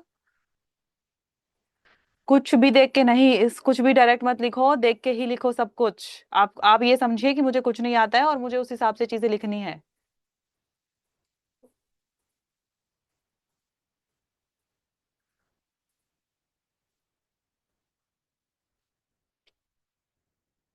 देखो, एमएसपी बहुत इंपॉर्टेंट है, यहाँ से आ सकता है। एमएसपी कर लेते हैं, उसके बाद एक आर्या का क्वेश्चन लेंगे and then good to go for today. Define MSP, what are the issues on it, right. अगर ये तो मैंने चलो खुद लिखा है कि एमएसपी क्या होता है। अब देखिए, वैसे तो मैंने मेरा आंसर जब स्टार्ट किया होगा तो यहाँ से किया होगा, but then when I was self evaluating it, मैंने ये चीज लिखी होगी, उसका जो लेटेस्ट करंट अफेयर्स है ये, कि in this MSP that RBI Rabi marketing season procurement were this benefiting 22 lakh farmers. That means MSP में, right, in the Rabi marketing season इतना मिलियन टन्स हुआ होगा एंड खारिफ में इतना हुआ होगा। जो भी लेटेस्ट डेटा है मैंने ये बाद में इवेल्युएट करते लिखा हुआ कि okay don't try to forget it to write in the intro so that you are able to substantiate your answer कि okay how government is helping in the MSP. Getting my point? Now वही समझा रहे हैं, अभी वही समझा रहे हैं अनुराग। चलो, इंट्रोडक्शन में डेटा फैक्ट्स और रिपोर्ट को कोट कर सकते हैं, बिल्कुल कर सकते हैं, and it will be very good अगर आपके पास कोई भी डेटा है तो एमएसपी क्या है? It is a minimum support price by the government to the farmers in order to ensure, नहीं है इंश्योर है, हाँ इंश्योर भी आ सकता है। It ensures to protect the farmers from price fluctuations in the markets that happen because of low demand. अब देखो, आप नहीं भी एमएसपी अगर डेफिनेशन में लिखा है तो ठीक है, otherwise start your answer with a good introduction that how MSP is helping lakhs of crores of Indian farmers so as to what this from the price fluctuations of the markets. Why? Because when is happening of the low demand, right? चलिए, what are the features? तो अगर features पूछे हैं तो बताना है कि देखो, अगर नहीं भी पूछे तो भी बताना है, बिकॉज उसका एक एटलीस्ट कैलकुलेशन फॉर्मूला तो आपको बताना ही पड़ेगा, that it is calculated by the formula that is A2 plus FL. Now what does it includes? The cost of the farmers, like the cost of inputs, machinery, harvesting. FL is the farmer labor's cost. Then after that the amount is increased to 50% margins. That is the total price insured to farmers is 150%. MSP is issued before sowing of crops, पता होना चाहिए आपको, and is announced for 22 crops plus for FRP. Some of them are this. यहाँ तक समझ में आया? चलिए, अब जैसे मान लो मेरे से क्वेश्चन में पूछा गया था व्हाट आर द इश्यूज। अब देखो, इसके मैंने डायमेंशंस बनाए हुए हैं। सबसे पहले there are economic issues to it, कि एमएसपी के क्या इश्यूज है। There are economic issues. What are those economic issues? Heavy burden. If the market prices are low, the government procure the produce from the farmers, which puts a financial burden, है ना? Market prices low है, government will procure it. It puts what? The great financial burden to on whom? The farmers. Then improper PDS system. अब वो क्या करते हैं? Heavy procurement तो कर लेते हैं, but there are so many of storages, warehouses which are not in a good conditions, right? Loss of food. So heavy procurement of produce. अब ये क्या पॉइंट कहीं पे लिखा होगा, कहीं पे लिखा होगा, वहां से उतार लिया होगा या खुद का माइंड चला होगा, उस वक्त मुझे याद नहीं है। Heavy procurement of produce leads to faults in PDS, leakages and corruption, food wastages. Leakages and corruption कैसे? Ghost beneficiaries, food wastages because the warehouses are not in a good conditions, storage is double the requirement. ये कहीं पे ये fact होगा actual में कि हमारा जो स्टोरेज है, right, that is basically lesser than what is being required, right? So this is the issue in MSP, that first of all you are, there's a heavy financial burden, then there is improper in a way market design. So somewhere it is also an issue that why MSP markets is being controlled, right? Because government is trying to control the markets, and in developed countries the markets are decontrolled. तो एक ये point भी बनता है कि market determined prices are not available to the farmers. हो सकता है market determined prices are more than the MSP. This can also be a scenario. This may leave less scope for farmers for high prices. Then shortage in markets. 2/3 of the cereals producers taken through MSP, which means what? That the, और यहाँ पे ये point लिख सकते थे आप, that limited MSP, जितना भी देखो MSP प्रोवाइड भले ही करा जाता है 22 क्रॉप्स के लिए, बट 2/3 यानी कि 66% ऑफ द जो प्रोक्योरमेंट होती है ना गवर्नमेंट की, that is of cereals only, which means wheat and rice, rest is not procured. Why? Because MSP दिया जाता है, that does not mean provide किया जाता है, राइट? Less selling. Only 6% farmers are benefited. Only 25% of produce was sold in 2020 as per Shanta Kumar committee. ये मैंने UPSC से ही पढ़ा होगा. I'm very much sure this fact must be in the UPSC. Now I tried inculcating this fact also, the committee also. This substantiate my answer also. कि देखो 6% farmers ही अपना जो है एमएसपी पे बेनिफिट उठा पा रहे हैं, and in 2020 only 1/4 of the produce was sold at the MSP. So these were the this, but ये सिर्फ इकोनॉमी डायमेंशंस है, मैंने ज्यादा लिखा है बट आपको ज्यादा नहीं लिखना है। इसमें से आप 3 पॉइंट्स लिख सकते हो बिकॉज यू आर राइटिंग सब डायमेंशंस, ठीक है? कैसे टाइप करेंगे? हो जाता है, ए लिखो, 2 लिखो प्लस एफ एल लिखो, ठीक है? अब ये हो गए फार्मर इश्यूज। देखो फार्मर के क्या इश्यूज है? Farm and farm issues. Whenever there are MSP declaration, farmers are more driven towards only those products. They are not going towards crop diversification. Now this can be written in crop diversification also. This can be written in soil erosion also, कि monocropping हो रहा है, that is why soil is being eroding. Crop diversification की क्यों जरूरत है? Because farmers are following monocropping. Ground water क्यों deplete हो रहा है? Monocropping. Climate change का adaptation mitigation technique क्या है? Crop diversification, because you are monocropping. आप समझ रहे हो एक पॉइंट को कैसे आप हर एक पॉइंट से रिलेट करोगे बहुत सारे क्वेश्चंस में. See MSP is leading to what? See in Haryana and Punjab you also know that because of MSP farmers are growing only what? Rice wheat, rice wheat, rice wheat. So it is leading to monocropping patterns, right? अब हमेशा एक बात याद रखना, अपने point को substantiate करना बहुत ज्यादा इंपॉर्टेंट होता है. Sometimes we write monocropping, you have to relate that how monocropping is an MSP. हमें कई बार क्या होता है कि आप मोनोक्रॉपिंग लिख के आ जाओगे, नहीं, आपको मोनोक्रॉपिंग को एमएसपी से सब्सटेंशिएट करना है. यहाँ पे लिखा भी हुआ मैंने, MSP is leading to monocropping patterns of agriculture as the farmers grow only those produce that are available for MSP. समझ आ रहा है? It leads to lack of crop diversification, skewed patterns of rice and wheat. This is because of high MSP. अब मैंने लिख दिया कि okay rice wheat के स्क्यूड पैटर्न है, वही उगाते हैं फार्मर्स. सेंस नहीं बनेगी इस बात की. There should be a logical deduction, there should be a substantiation with MSP ki okay, because of high MSP of right and wheat, right, because of it, right, high MSP, it leads to groundwater irrigation and therefore there is a skewed patterns on states like rice and wheat, right? It is also leading to what? Depletion of groundwater. ठीक है. Lack of procurement centers, the procurement centers are far away from villages, thus leaving farmers at the mercy of middlemen. ये farmers के issues हैं कि भाई procurement centres ही नहीं है. या आप इसमें एक पॉइंट भी लिख सकते थे, मंडीज बहुत दूर है. कहीं कहीं पे जगह पे 500 किलोमीटर पे दूर है मंडीज, कई कई जगह में 5 में, राइट? अशोक दलवाई कमेटी कहती है 80 होना चाहिए एवरेज. ये सब आप पढ़ोगे तो ऑटोमेटिकली आपको आ जाएगा. ठीक है. तो देखो यू आपको एक तो सब्सटेंशिएट करना है, ऊपर से आप जब आपके डायमेंशंस बनाओगे, जैसे इकोनॉमी के मैंने बना दिए, फिर मैंने फार्मर एंड फार्मर्स इश्यूज के बना दिए, फिर मैंने लिखा है policy and institutional issues, right? भाई शॉर्ट टर्म विजन है गवर्नमेंट का, एमएसपी तो शॉर्ट टर्म विजन है, why don't you invest in long term? आप लिख सकते हो ऐसा कि MSP is a short term vision where long term investment are lacking in the agriculture. Long term investments like what? Like loans, like agriculture technologies, like land developments, like irrigation developments. ठीक है. Implementation is more favorable in certain states like Punjab, UP and Haryana. मतलब there is a skewed MSP implementation. In Punjab, Haryana and UP, more procurement is being done with respect to the another states like northern states which are meager, means which is very less. ठीक है. अब देखो एक बात और याद रखना, अगर आपके क्वेश्चन में इश्यूज पूछे हैं तो उसको ज्यादा इलेबोरेट बताना है. ठीक है.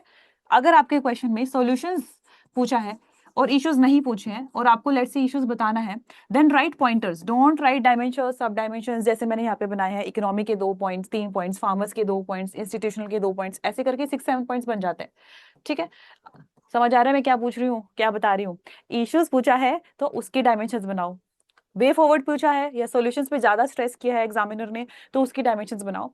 बाकी जो उसके आगे पीछे जो भी आप बताओगे, आगे पीछे समझ रहे हो, जैसे मैं यहाँ पे इश्यूज पूछा है, आगे पीछे मेरे को यहाँ वे फॉरवर्ड बताना है, तो आई have not make the dimensions. मैंने डायरेक्ट बताया है क्योंकि एग्जाम में इतना टाइम नहीं होता कि आप हर एक का डायमेंशन, सब हेडिंग डालो, इतना टाइम नहीं होता.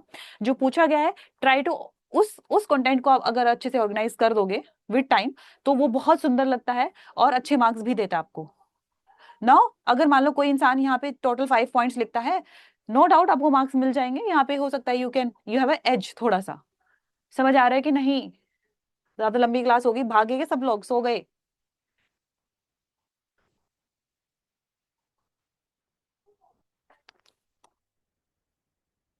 कंफ्यूज हो गया? दोबारा बताओ क्या बताना है भाई.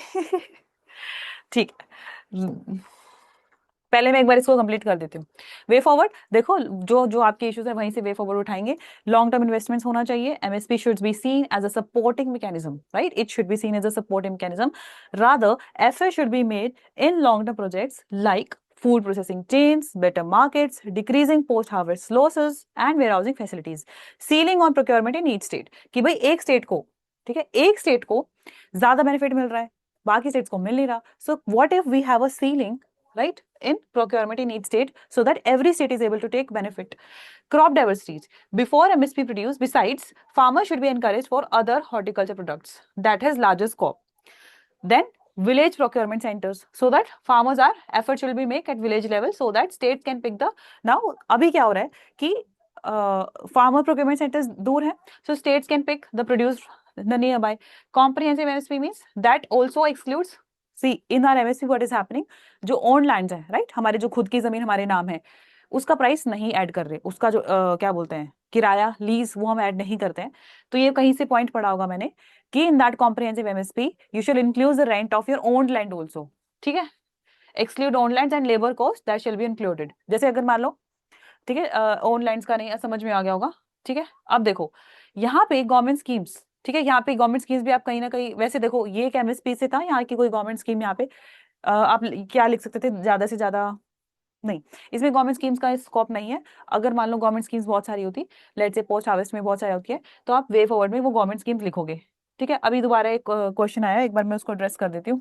कि कंफ्यूज हो गया देखो ये वाला क्वेश्चन था what is MSP right and what are the issues related to it अब क्वेश्चन में इश्यूज था दैट डज नॉट मीन कि आपको वे फॉरवर्ड नहीं बताना है आपको बताना ही बताना है my point was that suppose the question is dealing with the issues that means examiner wants to know more about the issues right so in that scenario try to have a good organization of headings and subheadings the way I have written it right what were the economic issues that means what is the farmer and farm issues right और कौन सा था implementation issues थे right what are the implementation issues right then you had write let's say 3 points here 3 points here and let's say 2 points here ठीक है ना and way forward में आपने डायरेक्ट बता दिया आपने कोई सब हेडिंग्स नहीं बनाई आपने सिर्फ 1 2 3 4 5 सिर्फ ये बता दिया आपने अलग से economy heading farmer heading implementation heading environment heading social issues ये सब नहीं डाली वे फॉरवर्ड में आपने डायरेक्ट बता दिया but what if the question is define MSP right there are various issues but what shall be the way forward then you have to focus more in here इसको आप डायरेक्ट लिखो इसके dimensions आप बना सकते हो अब जरूरी नहीं है आपको डायमेंशंस बनाने ही है I'm just letting you know that was my forte that was my area sometimes your speed is average then that time does not allow you to write such big dimensions see anyways आपको 6 points लिखने हैं है ना इसमें बस एक extra effort ये लग जाता है कि आप उसकी हेडिंग बना लेते हो दो हेडिंग 1 पॉइंट की 2 हेडिंग 1 पॉइंट की और 2 हेडिंग 1 मतलब एक heading 2 points 1 heading 2 points third heading 2 points बस आपको वहां पे थोड़ा एक्स्ट्रा टाइम लगता है because you have to write कि इकोनॉमिक इश्यूज 1 2 3 4 दिस इश्यूज 3 4 5 6 समझ आ रहा है चलो अब आंसर ले लेते हैं आर्या का तो इस तरीके से ठीक है इस तरीके से यू कैन क्रिएट ये सारे आंसर्स मैंने खुद लिखे हैं over the period of time अब देखो मैंने ये आपने नोटिस किया होगा ये चीज को मैंने यहाँ बोल्ड किया हुआ है so that in my last minute revision मेरा नजर सिर्फ इस पे जाए ठीक है या इसमें मैंने कुछ हाईलाइट किया होगा कि ओके ये फैक्ट है मुझे लास्ट मिनट में फैक्ट रिवाइज करना जरूरी है कंटेक्स्ट मुझे पता है तो मैंने इसको हाईलाइट किया होगा कि जब मैं अपने पीडीएफ को ऐसे देख रही होंगी सो that I can see this point because last में आप देखोगे तो आप वो एग्जाम में लिख पाओगे ठीक है समझ आया ये so this is your writing doc which will automatically become your revision PDF यही क्वेश्चन था ना आपका किसी का क्वेश्चन था कि वो कैसे बनेगा कि जैसे मान लो ये लिखा अब मैंने इसमें कुछ ऐड कर दिया हो सकता है मैंने कुछ 1 2 पॉइंट्स बाद में ऐड करे हो and post that after I added those points therefore एक मिनट इसका कंक्लूजन पढ़ देती हूँ no doubt MSP is a saviour for Indian farmers for the produce but there is a need to streamline the processes in order to make it effective for both farmers and the government because government का क्या है financial burden है कुछ extra points लिखा होगा या तो मैं इसी में ऐड कर दूंगी या बाद में ऐड कर दूंगी and I will use it as my last revision minute kind of thing ठीक है अभी आर्या का ले लेते हैं ड्राई लैंड फार्मिंग पे ठीक है उससे वैसे आपको बहुत कुछ बता दिया मैंने उसमें वही सब आपको बताना है मुझे उसमें भी क्लियर है क्लियर है कि नहीं क्या हुआ है इसको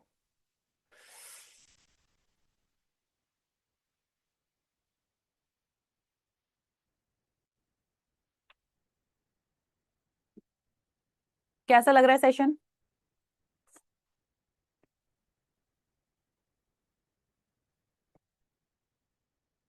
इसके बाद भी अगर तुम लोग बोलोगे ना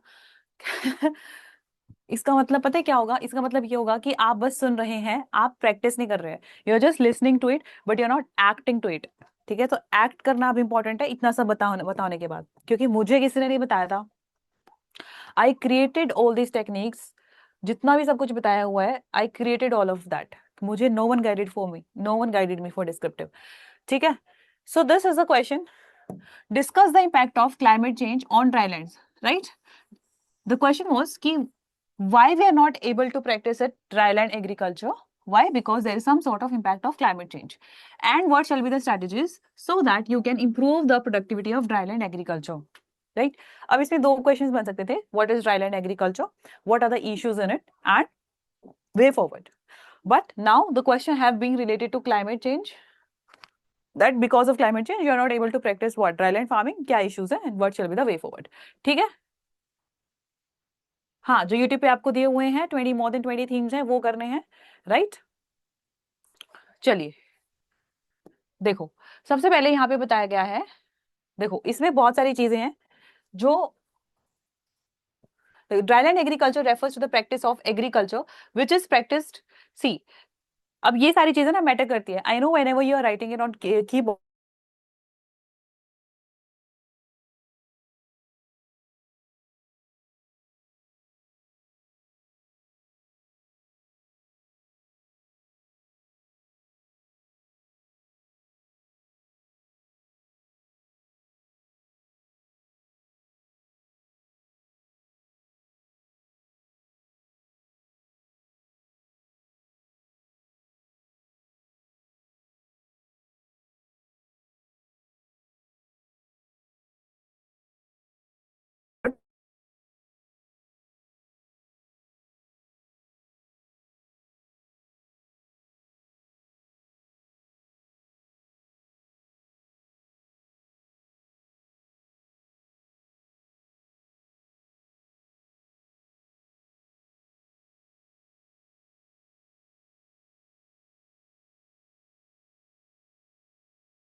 जी कोई बताएगा एवरीथिंग इज विजिबल और नॉट,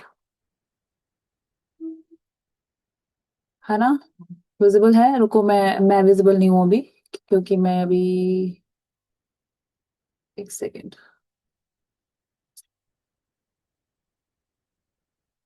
वाईफाई चला गया गाइस। ठीक है, सॉरी फॉर इट, बस 10 मिनट में क्लास खत्म करते हैं।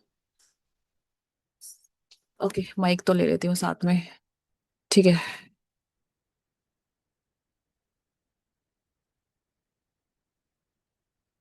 हो आप लोग या चले गए हो? ठीक है, सो हाँ, तो यहाँ पे ट्राइलेड एग्रीकल्चर का डेफिनेशन दिया गया है that it is a practice under which the condition is dependent on the amount and intensity of rainfall with limited irrigation facilities. ठीक है, सो आंसर है ये सो डेफिनेशन है। Definition could be much better. The dryland agriculture is a kind of agriculture where agriculture is being practised right in those areas where there is less rain. Simple simple simple simple language, right? बल्कि ये ठीक है, but थोड़ा सा arrangement अच्छे से हो सकता था, राइट? अब यहाँ पे इन्होंने यहाँ पे डेटा प्रोवाइड कर दिया which is good. contributes almost 60% in total cultivable area, that means of India, 40% of the cultivation, 85% of the pulses, 95% of jowar and 75% of the oil seeds. Now this, ठीक है, I would advise you कि अगर आप यहाँ पे सिर्फ इतना भी लिख पाते क्या है कि contributes almost 60% in total cultivable area and 40% of total cultivation, और ये वाला पॉइंट अगर आप अपने आंसर में लिख देते, क्योंकि आपने आंसर में लिखा हुआ है आगे crop diversification. If you right crop diversification है ये वाला फैक्ट, राइट, तो क्या होगा, आप दो जगह फैक्ट्स लिखोगे, your intro will also be good, ठीक, and this will any your further point will also be substantiate. So try to write so many facts in your intro. Two facts were enough. Then जो भी आप आगे points लिखोगे, try to use that fact in that, right? This is how you know it and how you apply it. ठीक है? अब climate change. There was no need of writing the climate change definition here. ठीक है? Why I'll tell you? Because the question is climate change impact on dryland agriculture. So definitely you can write what is dryland agriculture. There was no need of telling climate change. Everyone knows today what is climate change. Directly you could write the impact of climate change on dryland agriculture. ठीक है? अब देखो, this is a spelling mistake, erratic rainfall, erratic spelling. Due to climate change and the amount, due to climate change, the amount and intensity of rainfall is negatively affected, which affects, यहाँ पे coma आना चाहिए था, the availability of rainfall for the practice of dryland agriculture, which is okay. That देखो the erratic rainfall है, the patterns are being changing and it is impacting what? Dryland agriculture. Then climate change affects the level of groundwater table that reduce the net availability of water for agriculture practices. ये मैं आपको बताने की कोशिश कर रही थी, ठीक है? I hope people are online because this activity is very important for your self evaluation. क्यों भाग गए लोग, मुझे समझ नहीं आ रहा, ठीक है? ये इवेल्युएशन के लिए बहुत इंपॉर्टेंट है। नाउ देखो, आपने ये तो लिख दिया कि ग्राउंड वाटर जो है, राइट, ग्राउंड वाटर आपका क्लाइमेट चेंज इफेक्ट करता है, कि बिकॉज ऑफ क्लाइमेट चेंज आपका ग्राउंड वाटर टेबल क्या हो रहा है, इफेक्ट हो रहा है। But have you related it with dryland agriculture? No, you have not made a logical deduction or you have not substantiate your answer with respect to the dryland. यही मैंने आपको पहले भी बताया था, राइट? सी, कोई भी पॉइंट गलत नहीं है डिस्क्रिप्टिव में, but if you do not substantiate it, then examiner will not be able to connect it, because when I was reading it मुझे ही नहीं connect कर पाए कि ये कैसे होगा, although आता है नहीं आता, that doesn't matter, but how you have to write it. इस चीज को कैसे substantiate करोगे कि let's say because of the climate change there are drought patterns due to which the groundwater is not able to क्या बोलते हैं, replenish, right, and there are क्या बोलते हैं, और भी areas dry हो रहे हैं, कुछ भी, you have to connect it with the dryland agriculture, right? Then increased risk of crop failures. The chances of crop failure is high under dryland agriculture, and with the increased effects of climate change, the productivity and production of crops is highly. This देखो, this spelling is wrong. ठीक है? It is not suspectable. It is susceptible. CP आना चाहिए, PC नहीं आना चाहिए. So there are many grammar mistakes since the paper most probably, है ना, AI ही चेक करता है, वो मिनटों में पकड़ेगा, भले ही वो इंग्लिश डिस्क्रिप्टिव नहीं है, वो द बेसिक्स, ठीक है, बेसिक इंग्लिश, स्पेलिंग मिस्टेक्स नहीं होना चाहिए, ठीक है? अब देखो इसमें इसको और कैसे अच्छे अच्छे तरीके से लिख सकते थे, with the in see, or you can write because of the climate change, right, the areas of more the areas of rainfall are getting more rains, right, or the areas which are drought prone are basically resulting in more dry areas which is leading to crop failure. यहाँ पे थोड़ा substantiation ज्यादा हो जाएगा, आपने बस यहाँ पे लिखा है the crop failure, ठीक है, हाई है, is high because of the increased effects of climate change. But what kind of climate change, right? You could relate it because of the climate change. The areas which are getting less rainfall are resulting into drought prone areas, and due to which there is a risk of crop failure in the dryland areas as well. Correct? Prolonged dry spell, ये ठीक है. The period of dry spell is increasing. I think ये point आपने यहाँ डाला है. Overall production कम हो रही है. Nutrient management, soil fertility and nutrient composition is negatively affected by the climate change, which ultimately affects the productivity of dryland agriculture. जो दूसरा आंसर एक दो, okay, this is for Arya, आपने ये वाला जो आंसर है वो ठीक ठीक लिखा है, एग्रोमेट्रोलॉजी वाला वो ज्यादा अच्छा है, ठीक है? Personally I like that answer more. तो ये मत सोचना कि ये मैम मेरे उसमें वो कर रहे हैं, वो वाला आंसर आपका काफी ऑर्गेनाइज्ड है, टू द पॉइंट है, इनफैक्ट वैलिडेट भी हुआ है, ठीक है? वो मैं आपको पर्सनल लेवल पे भेज दूंगी, चेक करके पॉइंट्स बना के. अभी के लिए एक लेंगे. Now crop diversification, reliance of single crop increase the chance of crop failures. So देखो ये क्या है, क्या स्ट्रेटेजीज फॉलो करनी चाहिए in the dryland farming, right? अब देखो आर्या, चलो कोई भी नहीं, आर्या का नाम नहीं लेते हैं. अगर अब मैं वो वाला पॉइंट, कौन सा पॉइंट, ये मिलेट्स वाला, राइट, कि देखो ये वाला फैक्ट अगर मैं यहाँ लिख देती कि देखो 95% ज्वार 75% ऑफ ऑयल सीड्स ड्राईलैंड में होती है, I could substantiate my answer in this कि Reliance on single crop increases the chance of crop failures. Practicing crop diversification helps in mitigating risk and uncertainties related to crop damage and failure. And I could write it, okay, इतना इतना millets इतना pulses already जो है हो रहा है. ठीक है. Use of anti-transpirants, ये ठीक है point. Mulching, this is also good. Mulching helps in reducing soil moisture loss and protects soil from erosion. Right? Different type of mulches can be used. Windbreaks, drought-resistant crops. And this, ठीक है, I found this. Why? Because ये जो है it is correct, but then there should be a effort to write these government schemes separately. ठीक है, आपको ये government scheme separately लिखने चाहिए थे 1 2 3 4 करके. Because NABARD is all about government schemes. आपको यहाँ पे एटलीस्ट 1 2 3 4 एक एक लाइन में ये गवर्नमेंट स्कीम्स लिखनी है. ठीक है. सो first of all definition could be better. There are too many spelling mistakes. Formation of language could be better. Logical deduction and validation to the point. I've already told you कि you were writing groundwater. ठीक है. अगर आप कुछ लिख रहे हो then you have to connect it with what कि इससे इस पे क्या impact होगा. ठीक है. Mention government schemes.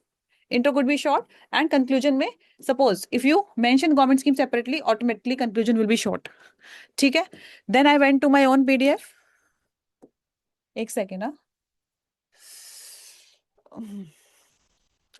Where I wrote what dryland farming कि मैंने देखा, मैंने सोचा कि चलो मैं भी देख लेती हूँ, मैंने भी कभी तो कुछ लिखा होगा. वर्ड एक्सीड हो रहा था आर्या. अच्छा, तो अगर देखो गवर्नमेंट स्कीम्स अगर वर्ड एक्सीड हो रहे हैं तो आपने जो पहला सेक्शन लिया था उसमें आप कम पॉइंट्स लिखो. ठीक है, वहां पे 4 पॉइंट्स लिखो, वहां पे 4 पॉइंट्स लिखो, 4 पॉइंट्स गवर्नमेंट स्कीम्स में लिखो rather than skipping of the entire topic. ठीक है, समझ आ रहा है आपको? आपको कितना आता है वहां पे, लेट्स से आपको 5 पॉइंट्स आ रहे हैं, that does not matter. Right, आपको हर एक एक्सपेक्ट पे लिखना है, व्हाट इज दैट मैटर्स. भले ही आप हर चीज के 3 पॉइंट्स लिख के आओ. मैं पढ़ के नहीं बताऊंगी, मैं सिर्फ हेडिंग्स बता दूंगी आपको. ठीक है.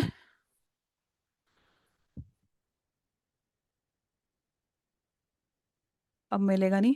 ओहो, माय बैड, मैंने अपना आंसर वहीं चिपका दिया था.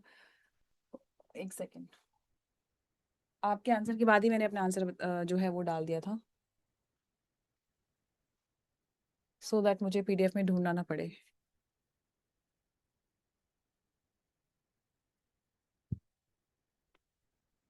सब बच्चे चले गए हैं, सबको लेक्चर इतना बोरिंग लग रहा है. अपने आप कनेक्ट हो गया था क्या आपका ये? चलिए. So see, this is not my answer, right. This is what I must have written before writing my answer. जो मैं आपको बता रही थी कि कौन कौन से पॉइंट्स आपको जोट डाउन करने हैं जो आपको याद नहीं है. जैसे मैंने लिखा होगा कि चलो 90% of the bajra, approximately 95% of the pulses, ये मैंने फैक्ट लिख लिया. एक कहीं से पढ़ा होगा कि चलो ये मुझे अपने आंसर में इनकलकेट करना है. पोस्ट दैट ये हिवड़े बाजार इन महाराष्ट्र, ये पीआईबी में भी आया था अभी थोड़े दिन पहले. आई वॉज मेकिंग पीआईबी, मतलब देख रही थी मैं एक बार 2 3 दिन पहले. It is a this thing, कहीं तो आया हुआ था ये ड्राईलैंड के लिए, ड्राईलैंड फार्मिंग के लिए. सपोज कीजिए अगर आप एक पॉइंट, एक केस स्टडी डाल देते हो कोई भी कहीं पे भी. ठीक है, कि भाई these are the famous examples, let's say आपने कंक्लूजन में डाल दिया कि we should learn from the various states like Hiware Bazar in Maharashtra. Right, तो क्या होगा कि आप क्या, बहुत अच्छा लगेगा आंसर. ये कहीं पढ़ा होगा मैंने. राइट. अब एक चीज तो सबसे ज्यादा मिसिंग थी. ठीक है, एक चीज जो सबसे ज्यादा मिसिंग थी ड्राईलैंड फार्मिंग की, किसमें, आपका ये, कि ड्राईलैंड फार्मिंग में आपका जो रेनफॉल है वो कितना सेंटीमीटर होता है. Right. If something is related to your static, you have forgot कि आपका 75 होता है, 75 सेंटीमीटर. तो अब देखिए, दिस इज माय आंसर. ठीक है, उस वक्त अभी मैंने कुछ नहीं कहना इसमें नया, उस वक्त का ही है ये. ठीक है. See, dryland farming is a practice of farming, simple. ठीक है, practice of farming on dry land areas where there is less rainfall और practice in arid and semi arid regions. Simple, ना ज्यादा इरिगेशन का बताया, बिल्कुल simple. As per definition of Central Research Council on Dryland Farming, these are the definitions by Central Research Council. Areas that have less than 75 centimeter of rainfall are considered as areas of dryland. Now, if you write this point, you will get an extra 1 mark because you have related it to the static. This was the main thing. ठीक है. अब since my answer was simple on dryland, ठीक है, climate से related नहीं था, तो I have written what is the importance. Rural and livelihood support.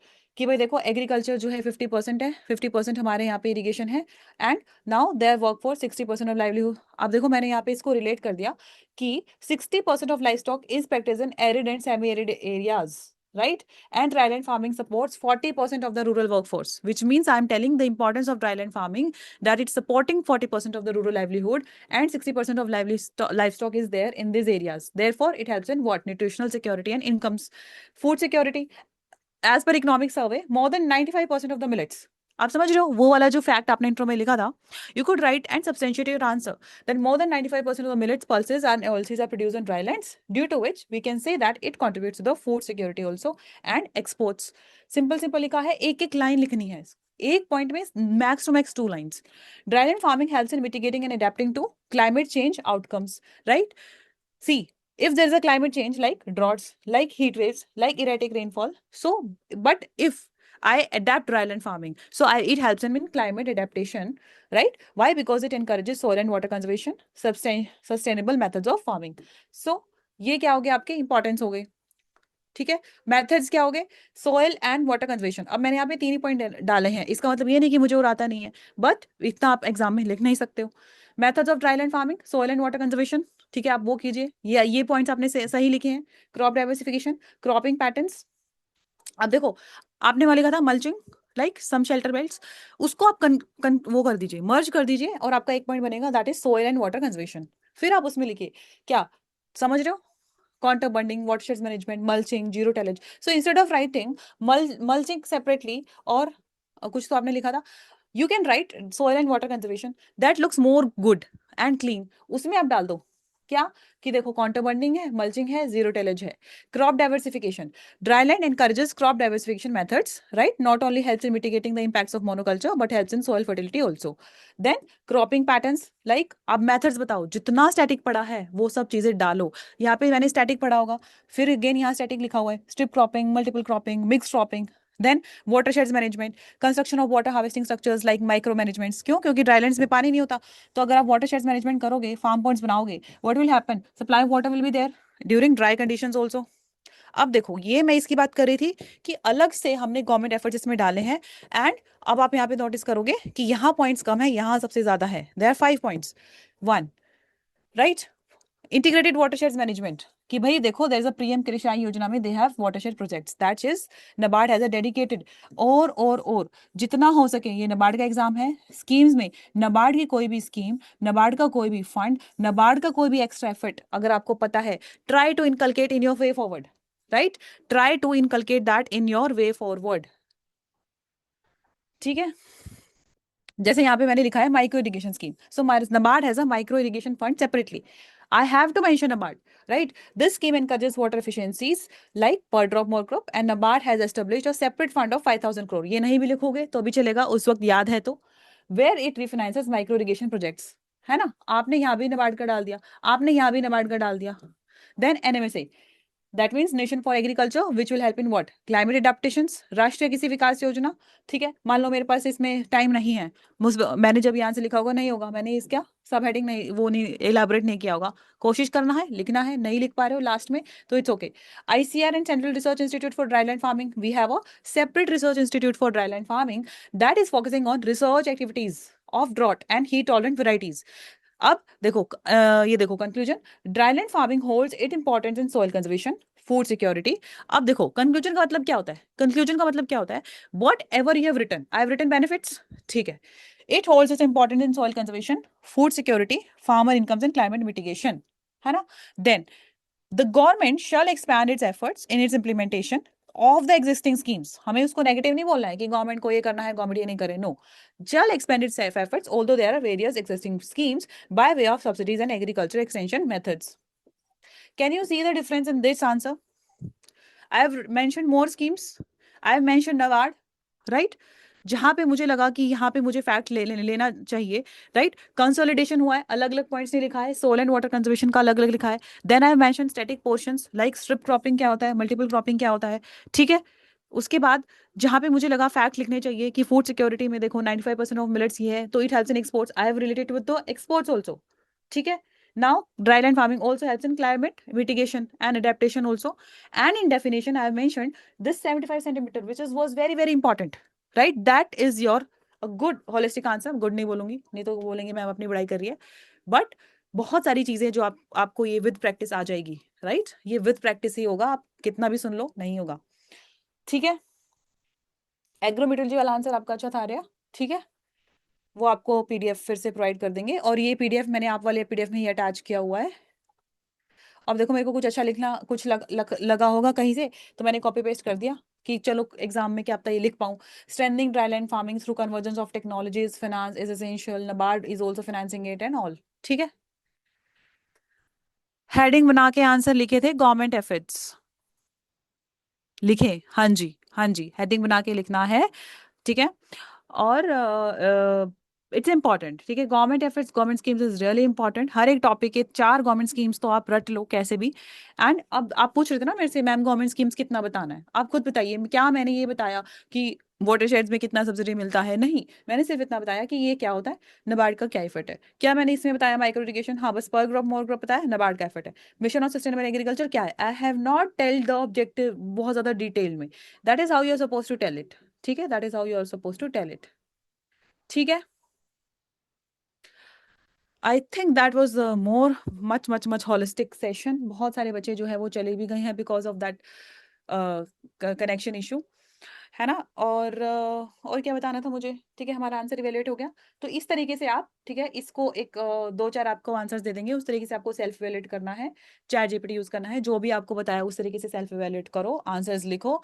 Now it is very time कि आप सुनो मत, ठीक है, आप मेरी मत सुनो, आपने जॉट डाउन कर लिए होंगे बहुत सारे पॉइंट्स। कई बार क्या होता है कि हमारे माइंड में नहीं रहता, it's better you jot them down, देखते रहो कि क्या मिसिंग है, ठीक है, उसको फिर से इवेलुएट करते रहो, right, and try to write now, right. कैसे लिखना है बता दिया है, कहाँ से लिखना है ये भी बता दिया है, कैसे आपको अप्रोच करना है। टाइपिंग एरर्स आएंगे वो बाद में होएगा, इट्स ओके, राइट। एंड कैसे सेल्फ इवेल्युएट होगा, चैट जीपीटी से होगा, ठीक है। हम बीच बीच में कभी कभी ऐसे ऐसे कुछ कुछ चीजें ले लेंगे कि किसी का आंसर उठाएंगे, सो दैट आपको अच्छे से समझ में आए कि इसमें क्या और बेटर हो सकता है, ठीक है। अब जो बच्चे चले गए हैं वो बाद में देख लेंगे, सो ठीक है। Thank you so much, friends, for this session. It's been almost 1 hour 40 minutes. Uh, and ठीक है, कुछ पूछना है? अभी तो मुझे लगता है सारे डाउट्स नहीं होने चाहिए, पिटोगे बहुत डाउट है तो भी। एनीवेज, ये मेरा डायलॉग है, कहीं आप मेरे को बोलो कि मैम ऐसे कैसे बोल सकती है, नहीं बोल सकती है, ऐसा नहीं होना चाहिए। It's a normal dialogue which even I say to my mother, पिटोगे मम्मी यार तुम, ठीक है। मैम इंग्लिश डिस्क्रिप्टिव के लिए 2 मिनट में बता दो टिप्स। 2 मिनट में कैसे बता दूं? देखो, अभी के लिए इंग्लिश डिस्क्रिप्टिव के लिए जो टिप्स है वो यही है कि अपना एग्रीकल्चर और ईएसआई वाला स्ट्रॉन्ग करो, क्योंकि कंटेंट सेम ही रहेगा, कंटेंट सेम ही रहेगा, कुछ अलग नहीं होने वाला है, ठीक है। अब सिनाए कोडी बोलेगा मैं पहली बार बोला, अगर मैं आपने एड्रेस नहीं किया मैं नेक्स्ट टाइम बोलूंगा ही नहीं ठीक है। और मेरी मजाक करने की आदत है, प्लीज डोंट दिल पे मत लेना, I don't know you personally ना, आई कैन से एनीथिंग ठीक है। कभी बोलो मुझे नहीं, आप नहीं पता है आप कैसे दिखते हो, ना ही मुझे पता है आप मेल हो फीमेल हो, ठीक है, नाम से पता लगता है, बट दिल पे मत लिया करो, आई हैव अ हैबिट, ठीक है। तो देखो, इंग्लिश डिक्शनरी के लिए अभी आपको कुछ नहीं करना है, आप जो भी एग्रीकल्चर का पढ़ रहे हो, देखो आई थिंक 3 ऐसे आते हैं, 3 में से 2 तो एग्रीकल्चर वाला टाइप ही आ जाता है, एक आपका इकोनॉमी से रिलेटेड आ जाता है, जैसे लास्ट टाइम आया हुआ था मैन्युफैक्चरिंग का, कभी एसएमईज का आ जाता है, कभी फाइनेंशियल इंक्लूजन का आ जाता है। तो देखो कंटेंट की कमी नहीं है, जैसे वो डायलॉग है ना, पैसों की कमी नहीं है, तो कंटेंट की कमी आपके पास नहीं होगी अगर आपने अच्छे से डिस्क्रिप्टिव कर लिया। कौन सा? एआरडीएसआई। तो कमी किसकी होगी? इंग्लिश की तरीके की। देखो, अभी अगर आपको लेट से अगर आपको लिखना ही है सबसे पहले टिप्स यही है कि आपको बुलेट पॉइंट्स में नहीं लिखना है, आपको पैराग्राफ्स में लिखना है, ठीक है। 3-4 लेट से आपके 4-5 पैराग्राफ्स होंगे, पहले में आपका इंट्रो होगा, ठीक है, दूसरे में बॉडी होगी, अब बॉडी में आपके 2-3 पैराग्राफ्स हो सकते हैं, and last will be your conclusion. और the most important tip, conclusion shall be more about government schemes only. Let's say agriculture marketing आ गया, लेट्स से एग्रीकल्चर टेक्नोलॉजी ही आ गया, गवर्नमेंट स्कीम्स, ये लेट्स से एक बार आया हुआ था दिस सस्टेनेबल एग्रीकल्चर, तो सस्टेनेबल एग्रीकल्चर के लिए गवर्नमेंट की क्या स्कीम्स है वो कंक्लूजन में आना चाहिए, राइट। इंट्रो में बताओगे what is sustainable agriculture, right. Body में बताओगे कि okay, these are the issues that India is facing. First of all, why do you need it? Because of the climate change, right? What are the issues? Why do you need it? Because of the climate change hai, right? Because of the aggressive practices hai, because of the exploitation of resources hai. Then what are the issues why we are not able to follow the sustainable agriculture, the food demand, the export demands, right? Then in conclusion, then you have to write that first of all, what are the government efforts? कि आप obviously ये भी बताओगे कि आपको national mission sorry ये sustainable agriculture क्यों practice करना चाहिए, ठीक है? How you will support the farmers, right? How will the government shall support it? Then we should take help और examples from developed countries, but then you have to tell okay these are the various schemes which government has, और last में जिसको हमें implement करना चाहिए। तो माई point is कि आपका कॉन्टेंट सेम ही रहेगा, आपको बस उसका स्टाइल अरेंजमेंट ऐसे करना है in the paragraph format. You have to more focus on your language, है ना? यहाँ पे आपका लैंग्वेज ही जज हो रहा है, तो आप सिंपल लैंग्वेज तो देखो लिखोगे, but it should be a good, ऐसे बच्चों वाली लैंग्वेज नहीं होनी चाहिए, ठीक है? सिंपल लैंग्वेज डजंट मीन कि बच्चों वाली language, simple language means clear, ज्यादा बड़ी बड़ी लाइंस नहीं होनी चाहिए, ठीक है? मेरा एक मिस्टेक हुआ करता था, मैं ना एक लाइन मेरी 4-5 लाइंस की होती थी, फिर मुझे किसी ने बोला ये छोटे छोटे सेंटेंसेस लिखो, बड़े बड़े मत लिखो। लेट्स से एक सेंटेंस 2 लाइंस में आ रहा है, एक सेंटेंस 2 लाइंस में आ रहा है, आई hope you get it, what does it mean, right? यही टिप्स है। और सबसे बड़ा टिप जो ऐसे का होता है, माइंड मैप्स। आपने आइडियाज को, बहुत अच्छा खासा टाइम होता है, 40 मिनट्स होते हैं ऐसे लिखने के लिए, माइंड मैप जरूर जरूर जरूर जरूर बनाए ऐसे के लिए, सो दैट आपका कोई भी पॉइंट क्या हो, मिस ना हो, ठीक है? कोई भी पॉइंट आपका मिस नहीं होगा, ऐसे के लिए तो बहुत ज्यादा जरूरी होता है। अभी के लिए ये टिप्स है और ये काफी है, राइट? ठीक है, how do we pronounce it? नायकॉडी 6, स्नाइकॉडी, स्नाइकॉडी, नायकॉडी। थैंक यू सो मच, ठीक है? I shall take a leave, ठीक है? Probably day after tomorrow, right? If not tomorrow, day after tomorrow will be starting with agriculture schemes. पहले ही बता रही हूँ, नहीं तो बोलोगे मैम ने कल प्रॉमिस किया था। There a lot of work right now, I have to make the content for agriculture. ऐसा नहीं है कि मैं उठा के आ जाऊंगी पढ़ाने, अगर कंटेंट बना होता तो मैं अभी पढ़ा देती। अभी कंटेंट रिवाइज करना है, जो भी कंटेंट आपका है ना वो अपडेट करना पड़ता है, and it takes time. You have to go to the official website, check each and every guideline and detail, है ना? एंड जो भी पीआईबी में आती है वो सब। चलो, thank you so much guys, thank you so much for being there till last. My dialogue, पक्के दोस्त हो तुम मेरे, तुम अभी तक हो मेरे साथ, पक्के दोस्त हो, ठीक है? Bye bye. Thanks Arya, thank you everyone.